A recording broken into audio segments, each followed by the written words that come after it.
ನಮಸ್ಕಾರ. ಜ್ಯೋತಿಷ್ಯದ ಪಾಠಕ್ಕೆ ನಿಮ್ಮೆಲ್ಲರಿಗೂ ಸ್ವಾಗತ. ಕಳೆದ ಬಾರಿ ಗೋಚಾರಕ್ಕೆ ಸಂಬಂಧಪಟ್ಟ ವಿಚಾರ, ವೇದ, ವಿಪರೀತ ವೇದವನ್ನು ನೋಡಿದ್ವಿ. ಜಾತಕವನ್ನು ನೋಡುವಾಗ ಪ್ರತ್ಯೇಕವಾಗಿ ಗೋಚಾರವನ್ನು ನೋಡುವಂಥ ಪದ್ಧತಿ ಇಲ್ಲ. ಜಾತಕದ ಜೊತೆನೇ ದಶೆಗಳು, ಗೋಚಾರ ಒಟ್ಟಿಗೆ ನೋಡುತ್ತೇವೆ. ಸಪರೇಟಾಗಿ ನೋಡುವಂಥ ಪದ್ಧತಿ ಇಲ್ಲ. ನಂತರ ನಾನು ಕಳೆದ ಬಾರಿ ಒಮ್ಮೆ ಹೇಳಿದೆ, ಜಾತಕ ನೋಡುವುದಕ್ಕಿಂತಲೂ ಮುಂಚಿತವಾಗಿ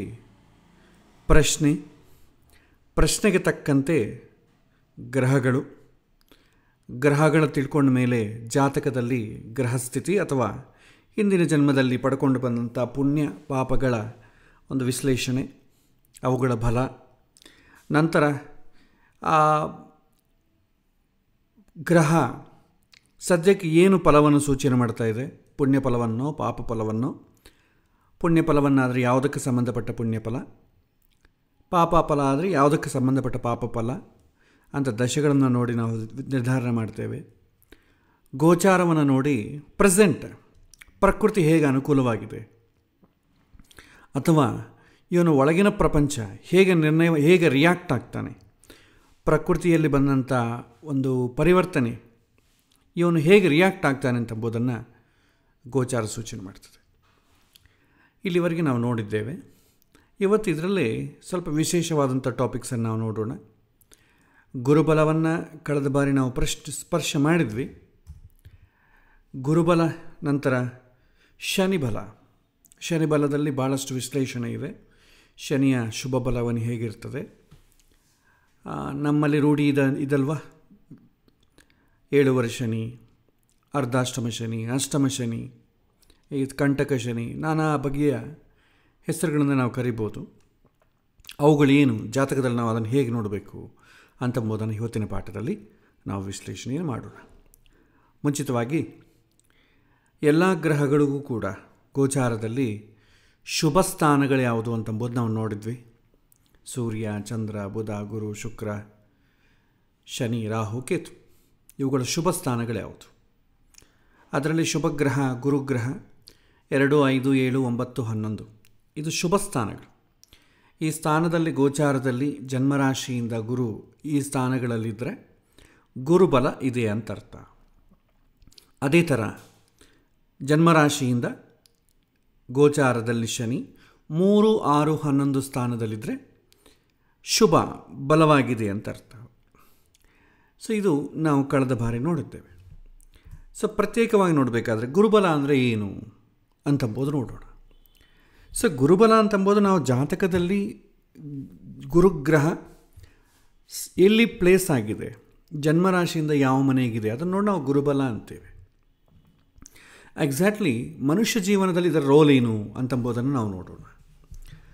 ಜ್ಯೋತಿಷ್ಯರಾಗಿ ನಾವು ಮೊದಲು ಒಂದು ತಲೆಗಿಟ್ಕೊಳ್ಬೇಕಾದೇನಂತಂದರೆ, ಗ್ರಹಗಳು ಕೇವಲ ಸೂಚಕಗಳು ಮಾತ್ರವೇ. ಅವುಗಳ ನಿಮಗೆ ಫೇವರಬಲ್ ಆಗಿ ಅನ್ಫೇವರಬಲ್ ಆಗಿ ರಿಸಲ್ಟ್ ಕೊಡೋದಕ್ಕೆ ಗ್ರಹಗಳು ರೆಸ್ಪಾನ್ಸಬಲ್ ಅಲ್ಲ. ಇದು ನಾವು ತಲೆಗೆ ಮೊದಲಿಟ್ಟುಕೊಳ್ಬೇಕು. ಪ್ರಾರಂಭದ ಪಾಠದಲ್ಲಿ ನಾವು ನೋಡಿದ್ದೇವೆ, ಜ್ಯೋತಿಷ್ಯವನ್ನು ಇಂಟ್ರಡಕ್ಷನ್ ಕೊಡೋ ಕಾಲಕ್ಕೆ ನಾವು ನೋಡಿದ್ದೇವೆ. ಮೊದಲು 1, 2, 3 ಪಾಠಗಳಲ್ಲಿ ನಾವು ನೋಡಿದ್ದೇವೆ. ವ್ಯವಹಾರದಲ್ಲಿ ನಾವು ವರ್ತನೆ ಮಾಡೋ ಕಾಲಕ್ಕೆ ಗುರುಗ್ರಹ ಈ ಥರ ಮಾಡುತ್ತೆ, ಗುರುಗ್ರಹ ಶುಭ ಫಲವನ್ನು ಕೊಡುತ್ತೆ, ಅಶುಭ ಫಲವನ್ನು ಕೊಡುತ್ತೆ. ನಾವು ಯಾಕೆಂದರೆ ನಮಗೆ ರೂಢಿ ಬಂದಿದ್ದಲ್ವ, ಅದಕ್ಕೋಸ್ಕರ ನಾವು ಆ ರೀತಿ ಮಾತಾಡ್ತೇವೆ. ಆದರೆ ಶಾಸ್ತ್ರದ ಪಾರಿಭಾಷೆಯಲ್ಲಿ ನೋಡಿದ್ರೆ ಗ್ರಹಗಳು ಕೇವಲ ಸೂಚಕಗಳು ಮಾತ್ರವೇ. ಅದು ನಮಗೆ ಏನನ್ನೂ ಕೊಡುವುದಾಗಲಿ, ಏನನ್ನೂ ಕಸ್ಕೊಳ್ಳೋದಾಗಲಿ, ತೊಂದರೆ ಕೊಡೋದಾಗಲಿ ಆ ಥರ ಯಾವುದೂ ಮಾಡೋದಿಲ್ಲ. ಗ್ರಹಗಳ ಪೋರ್ಟ್ಫೋಲಿಯೋ ಅದಲ್ಲ. ಭಗವಂತ ಗ್ರಹಗಳಿಗೆ ಆ ರೀತಿ ಪೋರ್ಟ್ಫೋಲಿಯೋ ಕೊಟ್ಟಿಲ್ಲ.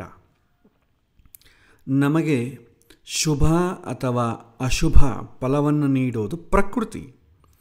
ನಾವು ದೈವ ಪುರುಷ ಪ್ರಯತ್ನ ಅಂತ ಹಿಂದೆ ನೋಡಿದ್ವಿ. ಮನಃಶಾಸ್ತ್ರದಲ್ಲಿ ಕೂಡ ಇದ್ರ ಬಗ್ಗೆ ಸಾಕಷ್ಟು ಸಲ ವಿಶ್ಲೇಷಣೆ ಮಾಡಿದ್ವಿ.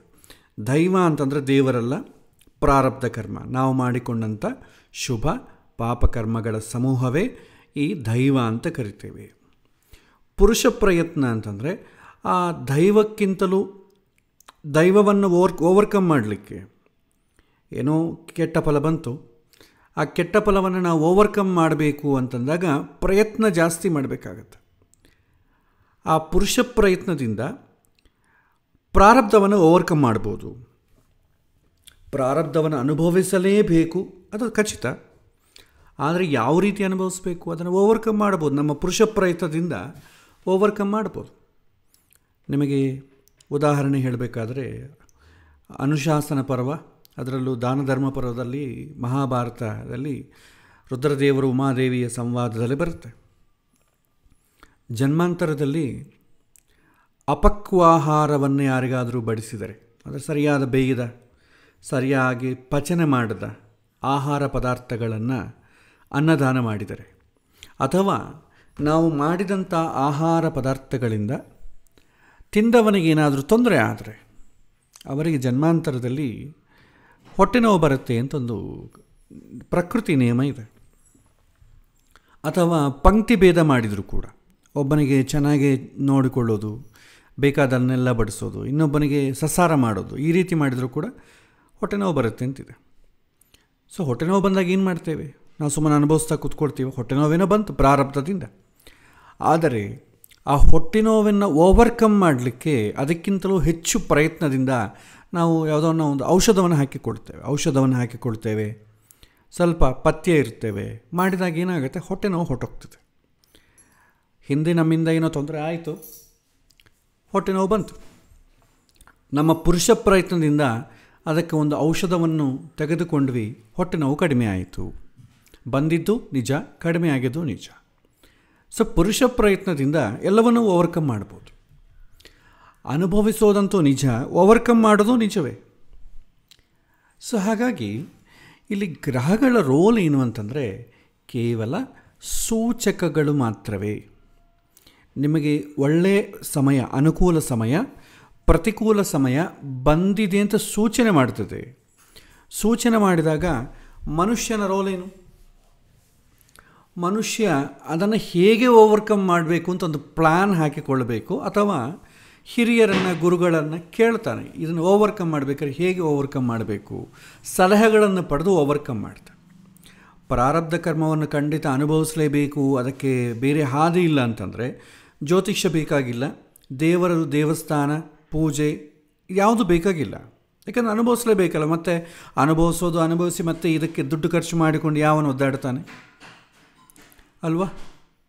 ಸೊ ಹಾಗಾಗಿ ಪ್ರಯತ್ನ ಅಂತಂಬುದು ಬೇಕಾಗತ್ತೆ. ಸೊ ಆ ಪ್ರಯತ್ನ ಎಷ್ಟು ಬೇಕಾಗತ್ತೆ ಅಂತಂಬುದು ನಾವು ಈ ಗ್ರಹಗಳ ಸೂಚನೆ ಮಾಡ್ತದೆ. ಆದರೆ ಇವತ್ತಿನ ವ್ಯವಹಾರದಲ್ಲಿ ನಾವೇನು ಮಾಡ್ತೇವೆ? ಪ್ರಯತ್ನ ಮಾಡಬೇಕು ಅಂತಂಬೋದು ನಾವು ಮರ್ತೇ ಬಿಡ್ತೇವೆ.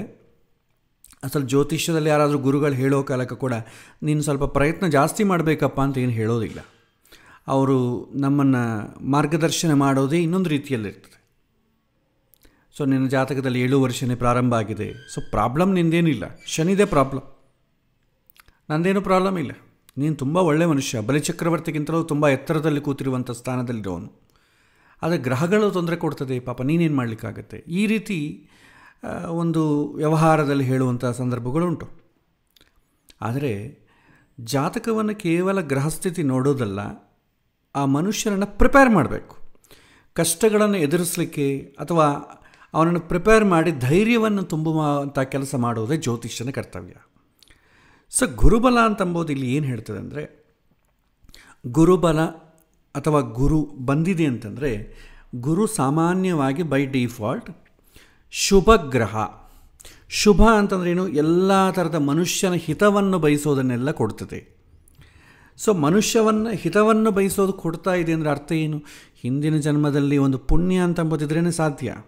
ಪುಣ್ಯ ಆಗಲಿ, ಕರ್ಮ ಸ್ವಾತಂತ್ರ್ಯ, ಫ್ರೀ ವಿಲ್ ಆಗಲಿ, ಫೇಟಲ್ಲಿ ಶುಭ ಫಲ, ಫ್ರೀ ವಿಲ್, ಇದು ಎರಡೂ ಕೂಡ ಅನುಭವಿಸುವಂಥ ಕಾಲ ಬಂದಿದೆ ಅಂತ ಸೂಚನೆ ಯಾರು ಮಾಡ್ತಾರೆ ಅಂತಂದರೆ ಗುರುಗ್ರಹ ಸೂಚನೆ ಮಾಡ್ತದೆ.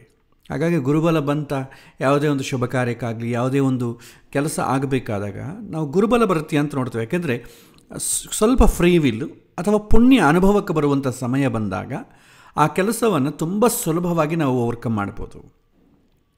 ಹೆಚ್ಚಿನ ಪ್ರಯತ್ನ ಬೇಕಾಗಿಲ್ಲ ಅಂತ ಅರ್ಥ. ಪ್ರಕೃತಿ ನಮಗೆ ಸಹಕಾರ ಮಾಡುತ್ತೆ ಅಂದಾಗ ಹೆಚ್ಚಿನ ಪ್ರಯತ್ನ ಯಾಕೆ ಬೇಕು? ಬೇಕಾಗಿಲ್ಲ. ಸೊ ಹಾಗಾಗಿ ಗುರು ಏನು ಸೂಚನೆ ಮಾಡ್ತಾನೆ ಅಂತಂದರೆ ಅನುಕೂಲವಾದ ಸಮಯ ಅಂತ ಸೂಚನೆ ಮಾಡ್ತಾನೆ. ಆ ಗುರುಬಲ ಬಂದಿದೆ ಅಂತಂದರೆ ಹಿಂದಿನ ಜನ್ಮದಲ್ಲಿ ಯಾವಾಗೋ ಮಾಡಿದಂಥ ಪುಣ್ಯದ ಫಲ ಈಗ ಅನುಭವಕ್ಕೆ ಬರ್ತಾ ಇದೆ ಅಂತ ಅರ್ಥ. ಅದೇ ರೀತಿ ನಾವು ಪ್ರಾರಂಭದಲ್ಲಿ ತಿಳ್ಕೊಂಡ್ವಿ 5ನೇ ಕ್ಲಾಸಲ್ಲಿ ಗುರುಗ್ರಹ ಏನೇನು ಸೂಚನೆ ಮಾಡ್ತಾನೆ. ಯಾಕೆಂದರೆ ಯಾವುದೇ ಒಂದು ಗ್ರಹ, ನಾನು ಗುರುಬಲ ಅಂತ ಹೇಳಿದ್ನಲ್ಲ, ಗುರುಬಲ ಅಂತ ಅನ್ನೋದ್ರಿಗೆ ಎಲ್ಲದರಲ್ಲೂ ಒಂದು ಬಲ ಇದೆ. ಸೂರ್ಯಬಲ, ಚಂದ್ರಬಲ, ಕುಜಬಲ, ಶನಿಬಲ, ಗುರುಬಲ, ಎಲ್ಲದಕ್ಕೂ ಗುರುಬಲ ಇದೆ. ಸ್ಪೆಸಿಫಿಕ್ಕಾಗಿ ನಾವು ಗುರುಬಲವನ್ನೇ ತಗೊಳ್ತೇವೆ.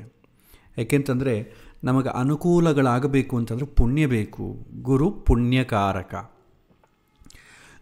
ಗುರುವಿನ ಕಾರಕತ್ವಗಳು ನೋಡೋಣ. ಈಗ ಸಂತಾನಕಾರಕ, ಸಂತಾನ ಅಂದರೆ ಶುಭ. ಜ್ಞಾನಕಾರಕ, ಜ್ಞಾನ ಅಂತಂದರೆ ಏನು?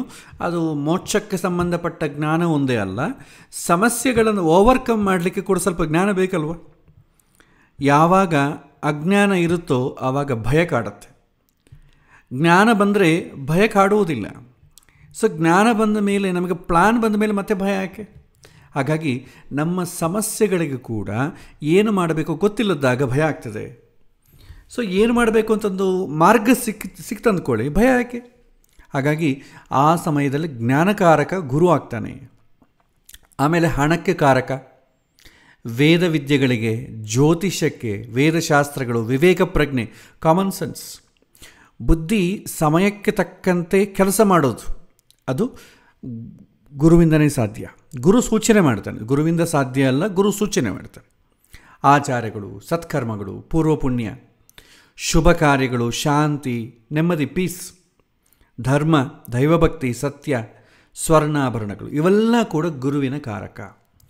ಈಗ ಜನ್ಮರಾಶಿಯಿಂದ ಗುರು ಫೇವರಬಲ್ ಪೊಸಿಷನ್ಗೆ ಬಂದಿದೆ ಅಂತಂದರೆ ಈ ಗುರು ಏನೇನು ವಿಷಯಗಳ ಸೂಚನೆ ಮಾಡ್ತಾನೋ ಅವುಗಳ ಅನುಭವ ನಮಗೆ ಆವಾಗ ಆಗ್ತದೆ. ಆವಾಗ ನಾವೇನಾದರೂ ಕಷ್ಟದಲ್ಲಿದ್ದೀವಿ ಅಂತ ಅಂದ್ಕೊಳ್ಳಿ, ಹೊರಗೆ ಬರಲಿಕ್ಕೆ ಬೇಕಾದಂಥ ಒಳ್ಳೆ ಪ್ಲ್ಯಾನ್ ಸಿಗುತ್ತೆ, ಯಾರೋ ಒಬ್ಬರ ಸಪೋರ್ಟ್ ಸಿಗುತ್ತೆ, ಹಣ ಬರುತ್ತೆ. ಯಾಕಂದರೆ ಗುರು ಹಣಕ್ಕೆ ಕೂಡ ಕಾರಕ ಆದ ಕಾರಣ ಸಮಸ್ಯೆಯಿಂದ ಹೊರಗೆ ಬರಲಿಕ್ಕೆ ಬೇಕಾದಂಥ ಹಣ ಒದಗಿಸುವಂಥ ಯಾವುದೋ ಒಂದು ಪುಣ್ಯ ನಮ್ಮನ್ನು ಅನುಕೂಲವಾಗಿ ಮಾಡ್ತದೆ. ಏನಾದರೂ ಸಮಸ್ಯೆ ಬಂದಾಗ ಮುಂಚಿತವಾಗಿ ಹೊಳೆಯುತ್ತೆ. ಸೊ ಈ ರೀತಿ ಹೋದ ಸಮಸ್ಯೆ ಬರುತ್ತೆ, ಕಾಮನ್ ಸೆನ್ಸ್ ವರ್ಕ್ ಆಗ್ತದೆ. ಸೊ ಇದು ಗುರುವಿನ ಕಾರಕತ್ವಗಳೇನೇನಿದೆ ಅವೆಲ್ಲ ಕೂಡ ನಮಗೆ ಅನುಭವಕ್ಕೆ ಬರುತ್ತೆ. ಇದರ ಜೊತೆ ಜಾತಕದಲ್ಲಿ ಗುರು ಯಾವುದೋ ಒಂದು 2 ಮನೆಗೆ ಆಧಿಪತ್ಯವನ್ನು ಹೊಂದಿರ್ತಾನಲ್ವ, ಆ ಆಧಿಪತ್ಯಗಳು ಕೂಡ ಅನುಭವಕ್ಕೆ ಬರುತ್ತೆ. ಸೊ ಇದು ನಾವು ತಿಳ್ಕೊಳ್ಬೇಕಾದಂಥ ವಿಚಾರ. ಈಗ ನೋಡಿ, ಈ ಗುರುಬಲ ಅಂತಂದರೆ ನಾವು ನೋಡೋದೇನು? ಗುರುವಿನ ಫೇವರಬಲ್ ಪೊಸಿಷನ್ಸ್ 2, 5, 7, 9, 11 ಈ ಸ್ಥಾನಗಳಲ್ಲಿ ಏನಾದರೂ ಗುರು ಸಂಚಾರ ಆದರೆ ಗುರುವು ಕಾರಕತ್ವಗಳು ಏನು ಸೂಚನೆ ಮಾಡ್ತಾ ಇದೆಯೋ ಆ ಕಾರಕತ್ವ ವಿಚಾರಗಳು, ಆಮೇಲೆ ಆಧಿಪತ್ಯವನ್ನು ಏನು ಹೊಂದಿರುತ್ತೆ ಆ ಆಧಿಪತ್ಯ ವಿಚಾರಗಳು ಎರಡೂ ಕೂಡ ಅನುಭವಕ್ಕೆ ಬರುತ್ತೆ ಅಂತ ಗುರು ಸೂಚನೆ ಮಾಡ್ತಾನೆ ಅಷ್ಟೆ. ಗುರು ಮತ್ತು ಕೊಡೋದು ಅದೆಲ್ಲ ಏನಿರೋದಿಲ್ಲ, ಗುರು ಜಸ್ಟ್ ಸೂಚನೆ ಮಾಡ್ತಾನೆ ಅಷ್ಟೆ. ನಮಗೆ ಪ್ರೋಗ್ರೆಸ್ ರಿಪೋರ್ಟ್ ಹೇಗೋ ಜಾತಕದಲ್ಲಿ ಗುರು ಹಾಗೆ. ನಮಗೆ ಜಾತಕ ಅಂದರೆ ಏನು? Progress report. ಹಿಂದಿನ ಜನ್ಮದಲ್ಲಿ ಏನು ಮಾಡಿದ್ದೇವೆ, ಅಥವಾ ನಮಗೆ ವೀಕ್ಲಿ ಟೆಸ್ಟು, ಮಂತ್ಲಿ ಟೆಸ್ಟುಗಳು ಏನಿಡ್ತಾರೆ ಅದರ ಒಂದು ಪರ್ಫಾರ್ಮೆನ್ಸ್ ಹೇಗಿದೆ ಅಂತಂಬೋದು ಪ್ರೋಗ್ರೆಸ್ ರಿಪೋರ್ಟಲ್ಲಿ ನೋಡ್ತೀವಲ್ಲ, ಅದೇ ರೀತಿ ಜಾತಕ ಚಕ್ರ ಆಗಲಿ, ಗೋಚಾರ ಚಕ್ರ ಆಗಲಿ, it's like a progress report. ಗ್ರಹಗಳಷ್ಟೇ, ಅವುಗಳು ನಮ್ಮನ್ನು ಏನನ್ನೂ ಮಾಡೋದಿಲ್ಲ, ತೊಂದರೆಯೂ ಕೊಡೋದಿಲ್ಲ, ಅನುಕೂಲವೂ ಮಾಡೋದಿಲ್ಲ. ನಾವು ಮಾಡಿಕೊಂಡು ಬಂದಂಥ ಪುಣ್ಯ ಪಾಪಗಳೇ ನಮಗೆ ಅನುಕೂಲ ಪ್ರತಿಕೂಲಗಳಾಗಿ ವರ್ತಿಸುತ್ತೆ. ಇದು ಜ್ಯೋತಿಷ್ಯನಾದವನು ಫಸ್ಟು ತಲೆಗಿಟ್ಕೊಳ್ಬೇಕು. ಇಲ್ಲದಿದ್ದರೆ ಏನಾಗ್ತದೆ, ಮಿಸ್ಲೀಡ್ ಆಗ್ತದೆ. ಇಷ್ಟೊತ್ತಿಗೂ ಗ್ರಹಗಳೇ ಮಾಡ್ತದೆ ಅಂದರೆ ಏನಾಗ್ತದೆ, ಆ ಗ್ರಹ ಏನೋ ತೊಂದರೆ ಆಯ್ತು ಅಂದ್ಕೊಡಿ, ಆ ಗ್ರಹಕ್ಕೆ ಏನಾದರೂ ಸೇವೆ ಮಾಡಿಸುವ, ಆ ಗ್ರಹದ ದೇವಸ್ಥಾನ ಹುಡುಕೊಂಡು ಹೋಗುವ, ಇದೇ ಆಗ್ತದೆ. ಇದೊಂದು ಡಿವಿಯೇಟ್ ಆಗ್ತದೆ. ತಪ್ಪೊಂದನ್ನು ಹೇಳಲ್ಲ, ಶಾಸ್ತ್ರದಲ್ಲಿ ಅದು ರೆಕಮೆಂಡ್ ಮಾಡಿದೆ. ಸರ್ಟನ್ ಕೇಸಸ್ ಸಂದರ್ಭಕ್ಕೆ ತಕ್ಕಂತೆ. ನೆನೆ ನಾವು ಮನಃಶಾಸ್ತ್ರದಲ್ಲಿ ನಾವು ಪಾಠದಲ್ಲಿ ನಾವು ನೋಡಿದ್ವಿ, ಪುಣ್ಯ ಪಾಪ ಹೇಗೆ ಡಿಸೈಡ್ ಮಾಡುತ್ತೆ? ಸಂದರ್ಭ ಡಿಸೈಡ್ ಮಾಡುತ್ತೆ, ಸ್ಟೇಟ್ಮೆಂಟ್ ಡಿಸೈಡ್ ಮಾಡಲ್ಲ. ಇದು ಪುಣ್ಯದ ಕೆಲಸ, ಇದು ಪಾಪದ ಕೆಲಸ ಅಂತ ಹೇಳಲಿಕ್ಕೆ ಆಗುವುದಿಲ್ಲ.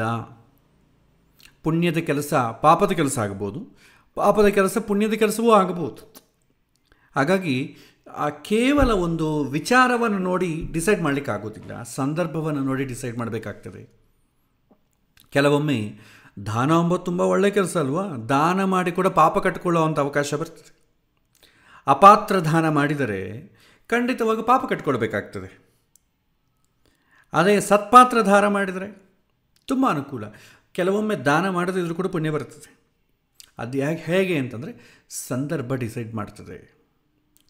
ಸೊ ಇದು ಸ್ವಲ್ಪ ಕಷ್ಟದ ನಿಯಮ. ಹಾಗಾಗಿ ಸಾಮಾನ್ಯವಾಗಿ ಋಷಿಮುನಿಗಳೇನು ಹೇಳ್ತಾರೆ, ಈ ವಿಚಾರದಲ್ಲಿ ತುಂಬ ಗೊಂದಲ ಬೇಕಿಲ್ಲ. ಇದರ ಸುಲಭವಾದ ಉಪಾಯ ಏನಂತಂದರೆ, ನಾವು ಯಾವುದು ಧರ್ಮ ಯಾವುದು ಅಧರ್ಮ ನಮಗೆ ಗೊತ್ತಾಗೋದಿಲ್ಲ. ಧರ್ಮಶಾಸ್ತ್ರ ಪಂಡಿತರು ಸಿಗ್ತಾರೆ ಅಂತಂಬ ಗ್ಯಾರಂಟಿ ಇಲ್ಲ, ಸಿಕ್ಕಿದರೂ ಕೂಡ ನಿಮಗೆ ಉತ್ತರ ಸಿಗುತ್ತೆ ಅಂತ ಗ್ಯಾರಂಟಿ ಇಲ್ಲ. ಹಾಗಾಗಿ ಸಾಮಾನ್ಯ ನಿಯಮ ಹೇಳ್ತಾರೆ, ಯಾವ ಕೆಲಸ ಮಾಡುವುದರಿಂದ ನಮ್ಮ ಮನಸ್ಸು ಭಗವಂತನ ಕಡೆ ಹೆಚ್ಚು ಉತ್ಸಾಹವಾಗಿ ಹೋಗುತ್ತೋ ಆ ಕೆಲಸಗಳೆಲ್ಲವೂ ಧರ್ಮ. ಅದನ್ನು ಮತ್ತೆ ಧರ್ಮಶಾಸ್ತ್ರ ಪಂಡಿತರನ್ನು ಕೇಳಬೇಕು ಅಂತ ಹೋಗಬೇಡಿ. ಯಾವ ಕೆಲಸ ಮಾಡೋದರಿಂದ ನನ್ನ ಮನಸ್ಸು ಭಗವಂತನ ಬಗ್ಗೆ ಹೋಗಬೇಕು, ಭಗವಂತನ ಕಡೆ ಇನ್ನಿಷ್ಟು ವಿಚಾರ ತಿಳ್ಕೊಳ್ಬೇಕು, ಒಂಥರ ಆತ್ಮಾನಂದವನ್ನು ಅನುಭವಿಸ್ಬೇಕು. ಆ ಥರ ಏನಾದರೂ ಅನುಭವಕ್ಕೆ ಬಂತು ಅಂದ್ಕೊಳ್ಳಿ, ನೀವು ರೈಟ್ ವೇಯಲ್ಲಿದ್ದೀರಾ, ನೀವು ಮಾಡ್ತಾ ಇರೋದು ಧರ್ಮ ಅಂತ ಅರ್ಥ. ಅದು ಯಾವ ಕೆಲಸ ಅಂತ ಅಂದ್ಕೊಳ್ಬೇಡಿ. ಯಾಕೆಂದರೆ ಕಳ್ತನ ಮಾಡೋನಿಗೆ ಮನಸ್ಸಿನಲ್ಲಿ ಭಗವಂತ ಬಂತ ಅಂದ್ಕೊಳ್ಳಿ, ಕದಿಲಿಕ್ಕಾಗೋದಿಲ್ಲ. ಅವನು ದೇವರ ಹತ್ರ ಹೋಗೋದು ಯಾಕೆ, ನಾನು ತುಂಬ ಉಪಾಯದಿಂದ ಕದಿತೀನಿ, ನಾನು ಸಿಗದಾಗೆ ನೋಡು, ಯಾರಿಗೂ ಸಿಗಬಾರ್ದು, ಆ ಥರ ಸಿಗದಂಗೆ ಮಾಡಿದ್ರೆ ನಿಂಗೊಂದು 10 ಪೈಸೆ ನಿಂಗೊಂದು ಕಾಣಿಕೆಯನ್ನು ಕೊಡ್ತೇನೆ ಅಂತ ಹೇಳ್ತಾನೆ. ಅದೊಂದು ನಿಜವಾಗೂ ಭಗವಂತ ಮನಸ್ಸಿನಲ್ಲಿ ಬಂತು ಅಂದ್ಕೊಳ್ಳಿ, ಅವನಿಗೆ ಕದಿಲಿಕ್ಕಾಗೋದಿಲ್ಲ. ಅದೇ ರೀತಿ ನಮ್ಮ ಮನಸ್ಸಿನಲ್ಲಿ ಭಗವಂತನ ಕಡೆ ಹೋದಾಗ ನಾವು ನೆಗೆಟಿವ್ ಆಗಿ ವರ್ತನೆ ಮಾಡಲಿಕ್ಕೆ ಆಗೋದಿಲ್ಲ. ಅದನ್ನೇ ಧರ್ಮ ಅಂತ ಕರಿತೇವೆ. ಸೊ ಯಾವ ಕೆಲಸ ಮಾಡೋದರಿಂದ ನಮ್ಮ ಮನಸ್ಸು ಹೆಚ್ಚು ಭಗವಂತನಿಂದ ದೂರ ಹೋಗುತ್ತೋ, ನಾವು ಭಗವಂತನನ್ನು ಮರಿತೀವೋ, ಅದೆಲ್ಲ ಕೂಡ ಅಧರ್ಮ. ಅದರಲ್ಲಿ ನೀವು ಹೇಳಿದಂಥ ಶಾಸ್ತ್ರದಲ್ಲಿ ಹೇಳಿದಂಥ ಪಾಸಿಟಿವ್ ವಿಚಾರಗಳು ಇರ್ಬೋದು. ನಾನು ದಿನಾಗೂ ವಿಷ್ಣು ಸಹಸ್ರನಾಮ 2 ಹೊತ್ತು ಓದ್ತೇನೆ, ಆದರೂ ಏನು ಮಾಡೋದು, ಭಗವಂತನ ಕಡೆ ಮನಸ್ಸು ಹೋಗ್ತಾ ಇಲ್ಲ, ಉಪಯೋಗ ಇಲ್ಲ. ಏಕೆಂದರೆ ಸಮಸ್ತ ಎಲ್ಲ ಸ್ತೋತ್ರಗಳು, ಪೂಜೆಗಳು, ಪುರಸ್ಕಾರಗಳು, ಅಭಿಷೇಕಗಳು ಯಾವುದಕ್ಕಾಗಿ? ಮನಸ್ಸು ಭಗವಂತನ ಕಡೆ ಹೋಗಬೇಕು ಅಂತ ತಾನೇ. ಮನಸ್ಸು ಭಗವಂತನ ಕಡೆ ಹೋಗದೆ ಕೇವಲ ಯಾಂತ್ರಿಕವಾಗಿ ಮಾಡಿದರೆ ಏನಾಗ್ತದೆ? ಏನೂ ಉಪಯೋಗ ಇಲ್ಲ. ಸೊ ಹಾಗಾಗಿ ತುಂಬ ಜಾಸ್ತಿ ಅದರ ಬಗ್ಗೆ ತಲೆ ಕೆಡಿಸ್ಕೊಳ್ಳೋದು ಬೇಕಾಗಿಲ್ಲ. ಸೊ ಇಲ್ಲಿ ಗುರುಗ್ರಹ ಪೂರ್ವಜನ್ಮದ ನಾವು ಮಾಡಿದಂಥ ಪುಣ್ಯವನ್ನು ಸೂಚನೆ ಮಾಡ್ತದೆ. ಈಗ ಸದ್ಯಕ್ಕೆ ಪುಣ್ಯ ಅನುಭವಕ್ಕೆ ಬರ್ತಾ ಇದೆಯಾ ಇಲ್ವಾ ಅಂತ ತಿಳ್ಕೊಳ್ಬೇಕಾದ್ರೆ ಗುರುಬಲ ಇರಬೇಕು. ಗುರುಬಲ ಇದೆ ಅಂದರೆ ಅರ್ಥ ಏನು? ಹಿಂದಿನ ಜನ್ಮದಲ್ಲಿ ಯಾವಾಗೋ ಮಾಡಿದಂಥ ಒಂದು ಪುಣ್ಯ ಅನುಭವಕ್ಕೆ ಬರ್ತಾ ಇದೆ. ಅದಕ್ಕೆ ಹೇಳ್ತಾರಲ್ಲ, ಬುದ್ಧಿ ಕರ್ಮಾನುಸಾರಿಣಿ. ನಿಮಗೆ ಹಿಂದಿನ ಜನ್ಮದ ಪುಣ್ಯ ಅನುಭವಕ್ಕೆ ಬರುವಂಥ ಕಾಲ ಬಂತು ಅಂದ್ಕೊಳ್ಳಿ, ನಿಮ್ಮ ಬುದ್ಧಿ ಪಾಸಿಟಿವ್ ಆಗಿ ರಿಯಾಕ್ಟ್ ಆಗ್ತದೆ, ಡೆಸಿಷನ್ ಪಾಸಿಟಿವ್ ಆಗಿ ತಗೊಳ್ತದೆ. ಇಷ್ಟೇ, ಏನಿಲ್ಲ. ಶುಭ ಕಾರ್ಯಗಳು ಮಾಡೋದಾಗಲಿ, ಒಳ್ಳೆಯ ಕೆಲಸ ಮಾಡಿ ಅವನು ಬುದ್ಧಿ ಸರಿಯಾಗಿ ಫಂಕ್ಷನ್ ಆಗುತ್ತೆ ಅಂತ ಅರ್ಥ. ಫೇವರಬಲ್ ಆಗಿರಬೇಕಾದ್ರೆ ಯಾವ ರೀತಿ ಡೆಸಿಷನ್ ತಗೊಳ್ಬೇಕೋ ಆ ರೀತಿ ಫಂಕ್ಷನ್ ಆಗುತ್ತೆ ಅಂತ ಅರ್ಥ. ಅಷ್ಟೇ ಆಗಲಿ, ಗುರು ಅನುಗ್ರಹ ಕೊಡ್ತಾನೆ ಅಂತಂದರೆ ಅದು ಯಾವುದೋ ಒಂದು ಗುರು ರಾತ್ರಿ ನಾ ಪ್ರಯತ್ನ ಮಾಡದೇ ಇದ್ದರೂ ಕೂಡ ಏನೋ ಒಂದು ಗಿಫ್ಟೋ ಮನೆ ಮುಂದೆ ಇಟ್ಟು ಹೋಗಿರ್ತಾನೆ ಅಂತ ಅರ್ಥ ಅಲ್ಲ. ಅಂಥ ಮಿರಾಕಲ್ಸ್ ನಡೆಯೋಲ್ಲ.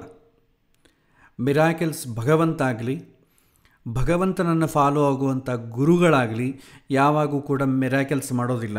ಇದು ಫಸ್ಟ್ ಇಟ್ಕೊಳ್ಬೇಕು. ನಮಗೆ ಕತೆಗಳಲ್ಲಿ ಬರ್ತದೆ, ಬೇಕಾದಷ್ಟು ಮಿರಾಕಲ್ಸ್ ಬರ್ತದೆ. ಅದು ಮನುಷ್ಯರ ಕಿಂಡರ್ ಗಾರ್ಡನ್ಲಿರುವಂಥವರಿಗೆ ಸ್ವಲ್ಪ ಉತ್ಸಾಹ ಕೊಡಲಿಕ್ಕೆ ಅಷ್ಟೇ ಆಗಲಿ, ಜಗತ್ತಿನಲ್ಲಿ ಆ ಥರ ಮಿರಾಕಲ್ಸ್ ಎಂದು ಮಾಡಲ್ಲ. ರಾಮ ಆಗಲಿ, ಕೃಷ್ಣ ಆಗಲಿ ಆ ರೀತಿ ಮಿರಾಕಲ್ಸ್ ಮಾಡಿಲ್ಲ. ಸೊ ಇಲ್ಲಿ 2, 5, 7, 9, 11 ಸ್ಥಾನದಲ್ಲಿ ಗುರು ಸಂಚಾರ ಆದರೆ ಶುಭ ಅನುಕೂಲವಾದಂಥ ವಾತಾವರಣ ಆಗುತ್ತೆ ಬೈ ಡಿಫಾಲ್ಟ್. ಅದರಲ್ಲಿ ಪ್ರತ್ಯೇಕವಾಗಿ ಮತ್ತೆ 2ನೇ ಮನೆ ಅಂದ್ರೇನು? ಕುಟುಂಬ. 2ನೇ ಮನೆ ಅಂದ್ರೇನು? ಹಣ. 2ನೇ ಮನೆಯಲ್ಲಿ ಗುರು ಸಂಚಾರ ಆಗ್ತಾ ಇದೆ ಅಂತಂದರೆ 2ನೇ ಮನೆಗೆ ಸಂಬಂಧಪಟ್ಟ ವಿಚಾರಗಳು ಕೂಡ ಆ್ಯಕ್ಟಿವೇಟ್ ಆಗ್ತದೆ. ಎರಡನೇ ಮನೆಗೇನು ಹೇಳಿದ್ನಲ್ಲ, ಕುಟುಂಬ, ಹಣ, ಈ ವಿಚಾರಗಳಿಗೂ ಪೂರ್ವ ಪುಣ್ಯದ ಸಂಬಂಧ ಬಂದಿದೆ ಅಂತ ಅರ್ಥ. ಅಂದರೆ ಹಣ ವೃದ್ಧಿ ಆಗ್ತದೆ, ಕುಟುಂಬದಲ್ಲಿ ಶುಭ ಕಾರ್ಯಗಳಾಗ್ತದೆ, ಅಥವಾ ಅಮ್ಮ ಅಪ್ಪ ಅವರ ಆಶೆ ಈಡೇರೋದಾಗಲಿ, ಮಕ್ಕಳ ಆಶೆ ಈಡೇರೋದಾಗಲಿ ಆಗ್ತದೆ, ಇಫ್ ಇಟ್ ಈಸ್ ಪಾಸಿಟಿವ್. ಆಮೇಲೆ ಪಂಚಮ ಸ್ಥಾನದಲ್ಲಿ ಬಂದರೆ ತಿಳುವಳಿಕೆ ಪ್ಲಸ್ ಸಂತಾನಕ್ಕೆ ಸಂಬಂಧಪಟ್ಟ ಅನುಕೂಲಗಳು ಎಲ್ಲವೂ ವೃದ್ಧಿಯಾಗ್ತದೆ. ಸಪ್ತಮ ಅಂತಂದರೆ ವ್ಯವಹಾರಗಳು ಪ್ಲಸ್ ಹೆಂಡತಿ ಅಥವಾ ಗಂಡ ಈ ವಿಚಾರದಲ್ಲಿ ಶುಭವಾಗಿ ಪರಿವರ್ತಿಸುತ್ತೆ. ಮದುವೆ ಆಗಬೇಕಾದರೂ ಮದುವೆ ಆಗಬಹುದು, ಮದುವೆ ಆದವರಿಗೆ ಅವರ ಗಂಡ ಹೆಂಡತಿಯ ಮಧ್ಯೆ ಒಂದು ನಂಬಿಕೆ ವಿಶ್ವಾಸ ಬೆಳಿಬೋದು, ವ್ಯವಹಾರಗಳಲ್ಲೂ ವೃದ್ಧಿಯಾಗಬಹುದು. ಈ ರೀತಿ 9ನೇ ಮನೆ ಧರ್ಮ ಶಾಂತಿ ವೃದ್ಧಿಯಾಗ್ತದೆ. 11ನೇ ಮನೆ ಲಾಭ, ಮನಸ್ಸು ಯಾವ ರೀತಿಯಾದಂಥ ಪ್ರಯತ್ನ ಮಾಡ್ತಾ ಇದೆಯೋ ಅದಕ್ಕೆ ಅನುಕೂಲ ಆಗ್ತದೆ ಅಂತ ಹೇಳ್ತದೆ.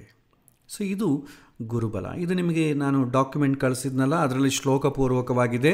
ಯಾವ ಏರಿಯಾಲಿ ಏನಾಗುತ್ತೆ ಅಂತಕೊಂಡು ನೀವು ತಿಳ್ಕೊಳ್ಬೋದು. ಕಳೆದ ಬಾರಿ ಈ ಗ್ರಹಗಳ ಫಲವನ್ನು ಹೇಗೆ ನೋಡಬೇಕು ಅಂತ ಹೇಳಿದೆ, ಆ ರೀತಿ ನೀವು ಮುಂದುವರಿಬೇಕು. ನೆಕ್ಸ್ಟ್ ಶನಿಬಲ ನೋಡೋಣ. ಗುರುಬಲ ನಾವು ನೋಡಿದ್ದೆ, ಉಪನಯನ ಆಗಲಿ, ಮದುವೆ ಆಗಲಿ, ವಿದ್ಯಾಭ್ಯಾಸ ಆಗಲಿ, ಯಾವುದೇ ಆಗಲಿ, ಒಂದು ಬಿಸ್ನೆಸ್ ಆಗಲಿ, ಯಾರಾದರೂ ಹಾದಿಯಲ್ಲಿ ಕಾಣಿಸಿ ನಂಗೆ ಟೈಮ್ ಚೆನ್ನಾಗಿಲ್ಲ ಅಂತ ಯಾರು ಹೇಳ್ತಾರೋ ಆವಾಗೆಲ್ಲ ಕೂಡ ಗುರುಬಲವನ್ನೇ ನೋಡ್ತೇವೆ. ಈ ಟೈಮಲ್ಲಿ ನಿಂಗೆ ಅನುಕೂಲವಾಗಿದ್ದಪ್ಪ, ಈ ಟೈಮಲ್ಲಿ ಪ್ರತಿಕೂಲವಾಗಿದೆ ಅಂತ ಸಂಕ್ಷಿಪ್ತವಾಗಿ ಹೇಳ್ತೇವೆ, ಬ್ರೀಫಾಗಿ. ಇಲ್ಲ ಪ್ರತ್ಯೇಕವಾಗಿ ಹೇಳಬೇಕು ಅಂತಂದಾಗ ನಾವೇನು ಮಾಡ್ತೇವೆ, ಜಾತಕವನ್ನು ನೋಡಬೇಕು. ಆ ಗುರುಗ್ರಹ ಜಾತಕದಲ್ಲಿ ಯಾವ ಆಧಿಪತ್ಯವನ್ನು ಹೊಂದಿದ್ದಾನೆ, ಮತ್ತು ಗೋಚಾರದಲ್ಲಿ ಹೇಗಿದೆ, ಏನು ದಶೆ ನಡೀತಾ ಇದೆ, ಪ್ಲಸ್ ವೇದ ಏನಾದರೂ ಇದೆಯೋ, ಯಾವಾಗ ಹೋಗ್ತದೆ, ಇಷ್ಟೆಲ್ಲ ನೋಡ್ತೇವೆ ಡೀಪಾಗಿ ನೋಡಬೇಕಾದ್ರೆ. ಓಕೆ, ಶನಿಬಲ ನೋಡೋಣ. ಶನಿಯ ಪಾಸಿಟಿವ್ ಪ್ಲೇಸಸ್ ಏನಿದೆ? ಶನಿಗೆ ಪಾಸಿಟಿವ್ ಪ್ಲೇಸಸ್ಸು 1, 3, 6, 11. ಇದನ್ನೇ ತ್ರಿಷಾಡಯ ಅಂತಾರೆ. ಯಾವುದೇ ಪಾಪಗ್ರಹ ಅಥವಾ ಶನಿ ಕೂಡ ಪಾಪಗ್ರಹವೆಲ್ಲ. ಪಾಪಗ್ರಹ ಅಂತಂದರೆ ಆ ಗ್ರಹ ಪಾಪಗ್ರಹ ಅಲ್ಲ, ಪಾಪವನ್ನು ಸೂಚನೆ ಮಾಡುವಂಥ ಗ್ರಹ. ಪ್ರಾರಂಭದಲ್ಲಿ ಹೇಳಿದ್ವಲ್ಲ, ಗ್ರಹಗಳು ನಾವು ಮಾಡಿದಂಥ ಶುಭ ಪಾಪ ಫಲವನ್ನು ಸೂಚನೆ ಮಾಡ್ತದೆ. ನಾವು ಅನುಭವಿಸಬೇಕಾದಂಥ ಶುಭ ಫಲವನ್ನು ಪಾಪ ಫಲವನ್ನು ಗ್ರಹಗಳ ಮೂಲಕ ಭಗವಂತ ನಮಗೆ ತಿಳಿಸುವಂಥ ಒಂದು ಪ್ರಯತ್ನ ಮಾಡ್ತಾನೆ. ಸೊ ಗ್ರಹಗಳಿದ್ದರಿಂದಲೇ ನಮಗೆ ಇವಾಗ ಟೈಮ್ ಎಂಬುದು ಗೊತ್ತಾಗ್ತಾ ಇದೆ. ಗ್ರಹಗಳಿರೋದ್ರಿಂದಲೇ ಸಂಚಾರ ಆಗ್ತಾ ಇರೋದ್ರಿಂದಲೇ ನಮಗೆ ಇವಾಗ ಒಳ್ಳೆಯದು ಕೆಟ್ಟದ್ದು ಎಲ್ಲದೂ ಕೂಡ ನಮಗೆ ಅನುಭವಕ್ಕೆ ಬರುವಂಥದ್ದು ನಾವು ಮುಂಚಿತವಾಗಿ ಗ್ರಹಿಸ್ತಾ ಇದ್ದೇವೆ, ಇಲ್ಲದ್ರೆ ನಮಗೆ ಗ್ರಹಿಸ್ಲಿಕ್ಕಾಗಲ್ಲ. ಸೊ ಅದನ್ನು ಗ್ರಹಗಳನ್ನು ಶುಭ ಪಾಪ ಫಲವನ್ನು ಸೂಚನೆ ಮಾಡತಕ್ಕಂಥ ಕ್ರಿಯೆ ಇದೆ, ಅಷ್ಟವರೆಗೂ ಸ್ಥೀಮಿತಮ ಅಂತ ನಾವು ಅಂದ್ಕೊಳ್ಬೇಕು. ಅದಕ್ಕೆ ಮೇಲೆ ನೀವೇನು ಊಹಿಸ್ಕೊಳ್ಬೇಡಿ. ಓಕೆ, ಸೊ ಇಲ್ಲಿ ಶನಿ ಬಲ ಅಂತಂದಾಗ ಯಾಕೆ ಸಾಕಷ್ಟು ಜನ ಹೆದರಿಕೆ ಅಂತಂಬೋದು ಯಾಕೆ ಆಗ್ತದೆ ಅಂತಂಬೋದು ನೋಡೋಣ. ಈಗ ಗುರು ಅಂತಂದಾಗ ನಮ್ಮ ಜೀವನದಲ್ಲಿ ನಾವು ಮಾಡಿದಂಥ ಶುಭ ಏನಾದರೂ ಇದ್ದರೆ ಅದು ಸೂಚನೆ ಮಾಡ್ತದೆ. ಜಾತಕದಲ್ಲಿ ಗುರು ತುಂಬ ಬಲಿಷ್ಠವಾಗಿದ್ದಾನೆ, ಶುಭವಾಗಿದ್ದಾನೆ ಅಂದರೆ ಅರ್ಥ ಏನು? ಹಿಂದಿನ ಜನ್ಮದಲ್ಲಿ ನಾವು ಪುಣ್ಯ ಜಾಸ್ತಿ ಮಾಡ್ಕೊಂಡಿದ್ದೀವಿ ಅಂತ ಅರ್ಥ. ಗುರು ಜಾತಕದಲ್ಲಿ ವೀಕ್ ಆಗಿದ್ದಾನೆ ಅಂತ ಅಂದ್ಕೊಳ್ಳಿ, ಅಥವಾ ನೀಚ ಇರೋದಾಗಲಿ, ಅಸ್ತಂಗತ ಆಗಿರೋದಾಗಲಿ, ಪಾಪಕ್ಷೇತ್ರಗಳಲ್ಲಿ ಇರೋದಾಗಲಿ ಆಗಿದ್ದರೆ ನಾವು ಜಾಸ್ತಿ ಪುಣ್ಯ ಮಾಡಿಕೊಂಡಿಲ್ಲ ಅಂತ ಅರ್ಥ. ಸೊ ಪುಣ್ಯ ಕಡಿಮೆ ಇದೆ ಅಂತ ಅರ್ಥ. ಅದೇ ರೀತಿ ಒಬ್ಬ ಮನುಷ್ಯ ಪಾಪ ಜಾಸ್ತಿ ಮಾಡಿಕೊಂಡಿದ್ದಾನ ಇಲ್ಲ ಅಂತ ತಿಳ್ಕೊಳ್ಳೋಕ್ಕೆ ಪಾಪಗ್ರಹಗಳನ್ನು ನೋಡುತ್ತೇವೆ. ಶನಿ ಪೋರ್ಟ್ಫೋಲಿಯೋ ಏನಂತಂದರೆ ಹಿಂದಿನ ಜನ್ಮದಲ್ಲಿ ನಾವು ಮಾಡಿದಂಥ ಪಾಪವನ್ನು ಸೂಚನೆ ಮಾಡುವಂಥ ಗ್ರಹ. ಸೊ ಹಿಂದೆ ಜಾಸ್ತಿ ಪಾಪ ಇದ್ದರೆ ಜಾತಕದಲ್ಲಿ ಶನಿ ಬಲಿಷ್ಠವಾಗಿರ್ತಾನೆ. ಅದೇ ಶನಿ ವೀಕ್ ಆಗಿದ್ದರೆ ಪಾಪ ಕಡಿಮೆ ಇದೆ ಅಂತ ಅರ್ಥ ಅಷ್ಟೇ. ಇಲ್ಲಿ ನೋಡಿ, ಈ ಶನಿ ಬಲ ತಿಳ್ಕೊಳ್ಳೋಕ್ಕಿಂತ ಫಸ್ಟ್ ಶನಿ ಕಾರಕತ್ವಗಳೇನಿದೆ ತಿಳ್ಕೊಳ್ಳೋಣ. ಶನಿ ಕರ್ಮಕಾರಕ ಅಂದರೆ ಕೆಲಸ ಮಾಡಬೇಕು, ಪ್ರಯತ್ನ ಮಾಡಬೇಕು ಅಂತ ಅರ್ಥ. ಪ್ರಯತ್ನಕಾರಕ ಅಂತ ಕೂಡ ಕರೀತಾರೆ. ಆಮೇಲೆ ಲಾಂಗಿವಿಟಿ, ಮೃತ್ಯು, ಅಧರ್ಮ. ಹಿಂದಿನ ಜನ್ಮದಲ್ಲಿ ಏನಾದರೂ ಕೆಟ್ಟ ಕೆಲಸ ಮಾಡಿದರೆ ಕೆಟ್ಟ ಕೆಲಸ ಮಾಡಿದ್ದೀಯಾ ಅಂತ ಸೂಚನೆ ಮಾಡುವಂಥ ಗ್ರಹ. ಅದು ಕೆಟ್ಟ ಕೆಲಸ ನಿಮ್ಮ ಹತ್ರ ಮಾಡಿಸಲ್ಲ, ಪ್ರವೋಕ್ ಮಾಡಲ್ಲ, ನಿಮ್ಮ ಪ್ರವೊಕೇಷನನ್ನು ತೋರಿಸುತ್ತೆ. ಪ್ರವೋಕ್ ಹೆಂಗಾಗ್ತದೆ? ಒಬ್ಬ ಮನುಷ್ಯ ಕೆಟ್ಟ ಕೆಲಸ ಯಾಕೆ ಮಾಡ್ತಾನೆ? ಒಬ್ಬ ಮನುಷ್ಯನ ಹತ್ರ ಕೆಟ್ಟ ಕೆಲಸ ಯಾಕಾಗ್ತದೆ?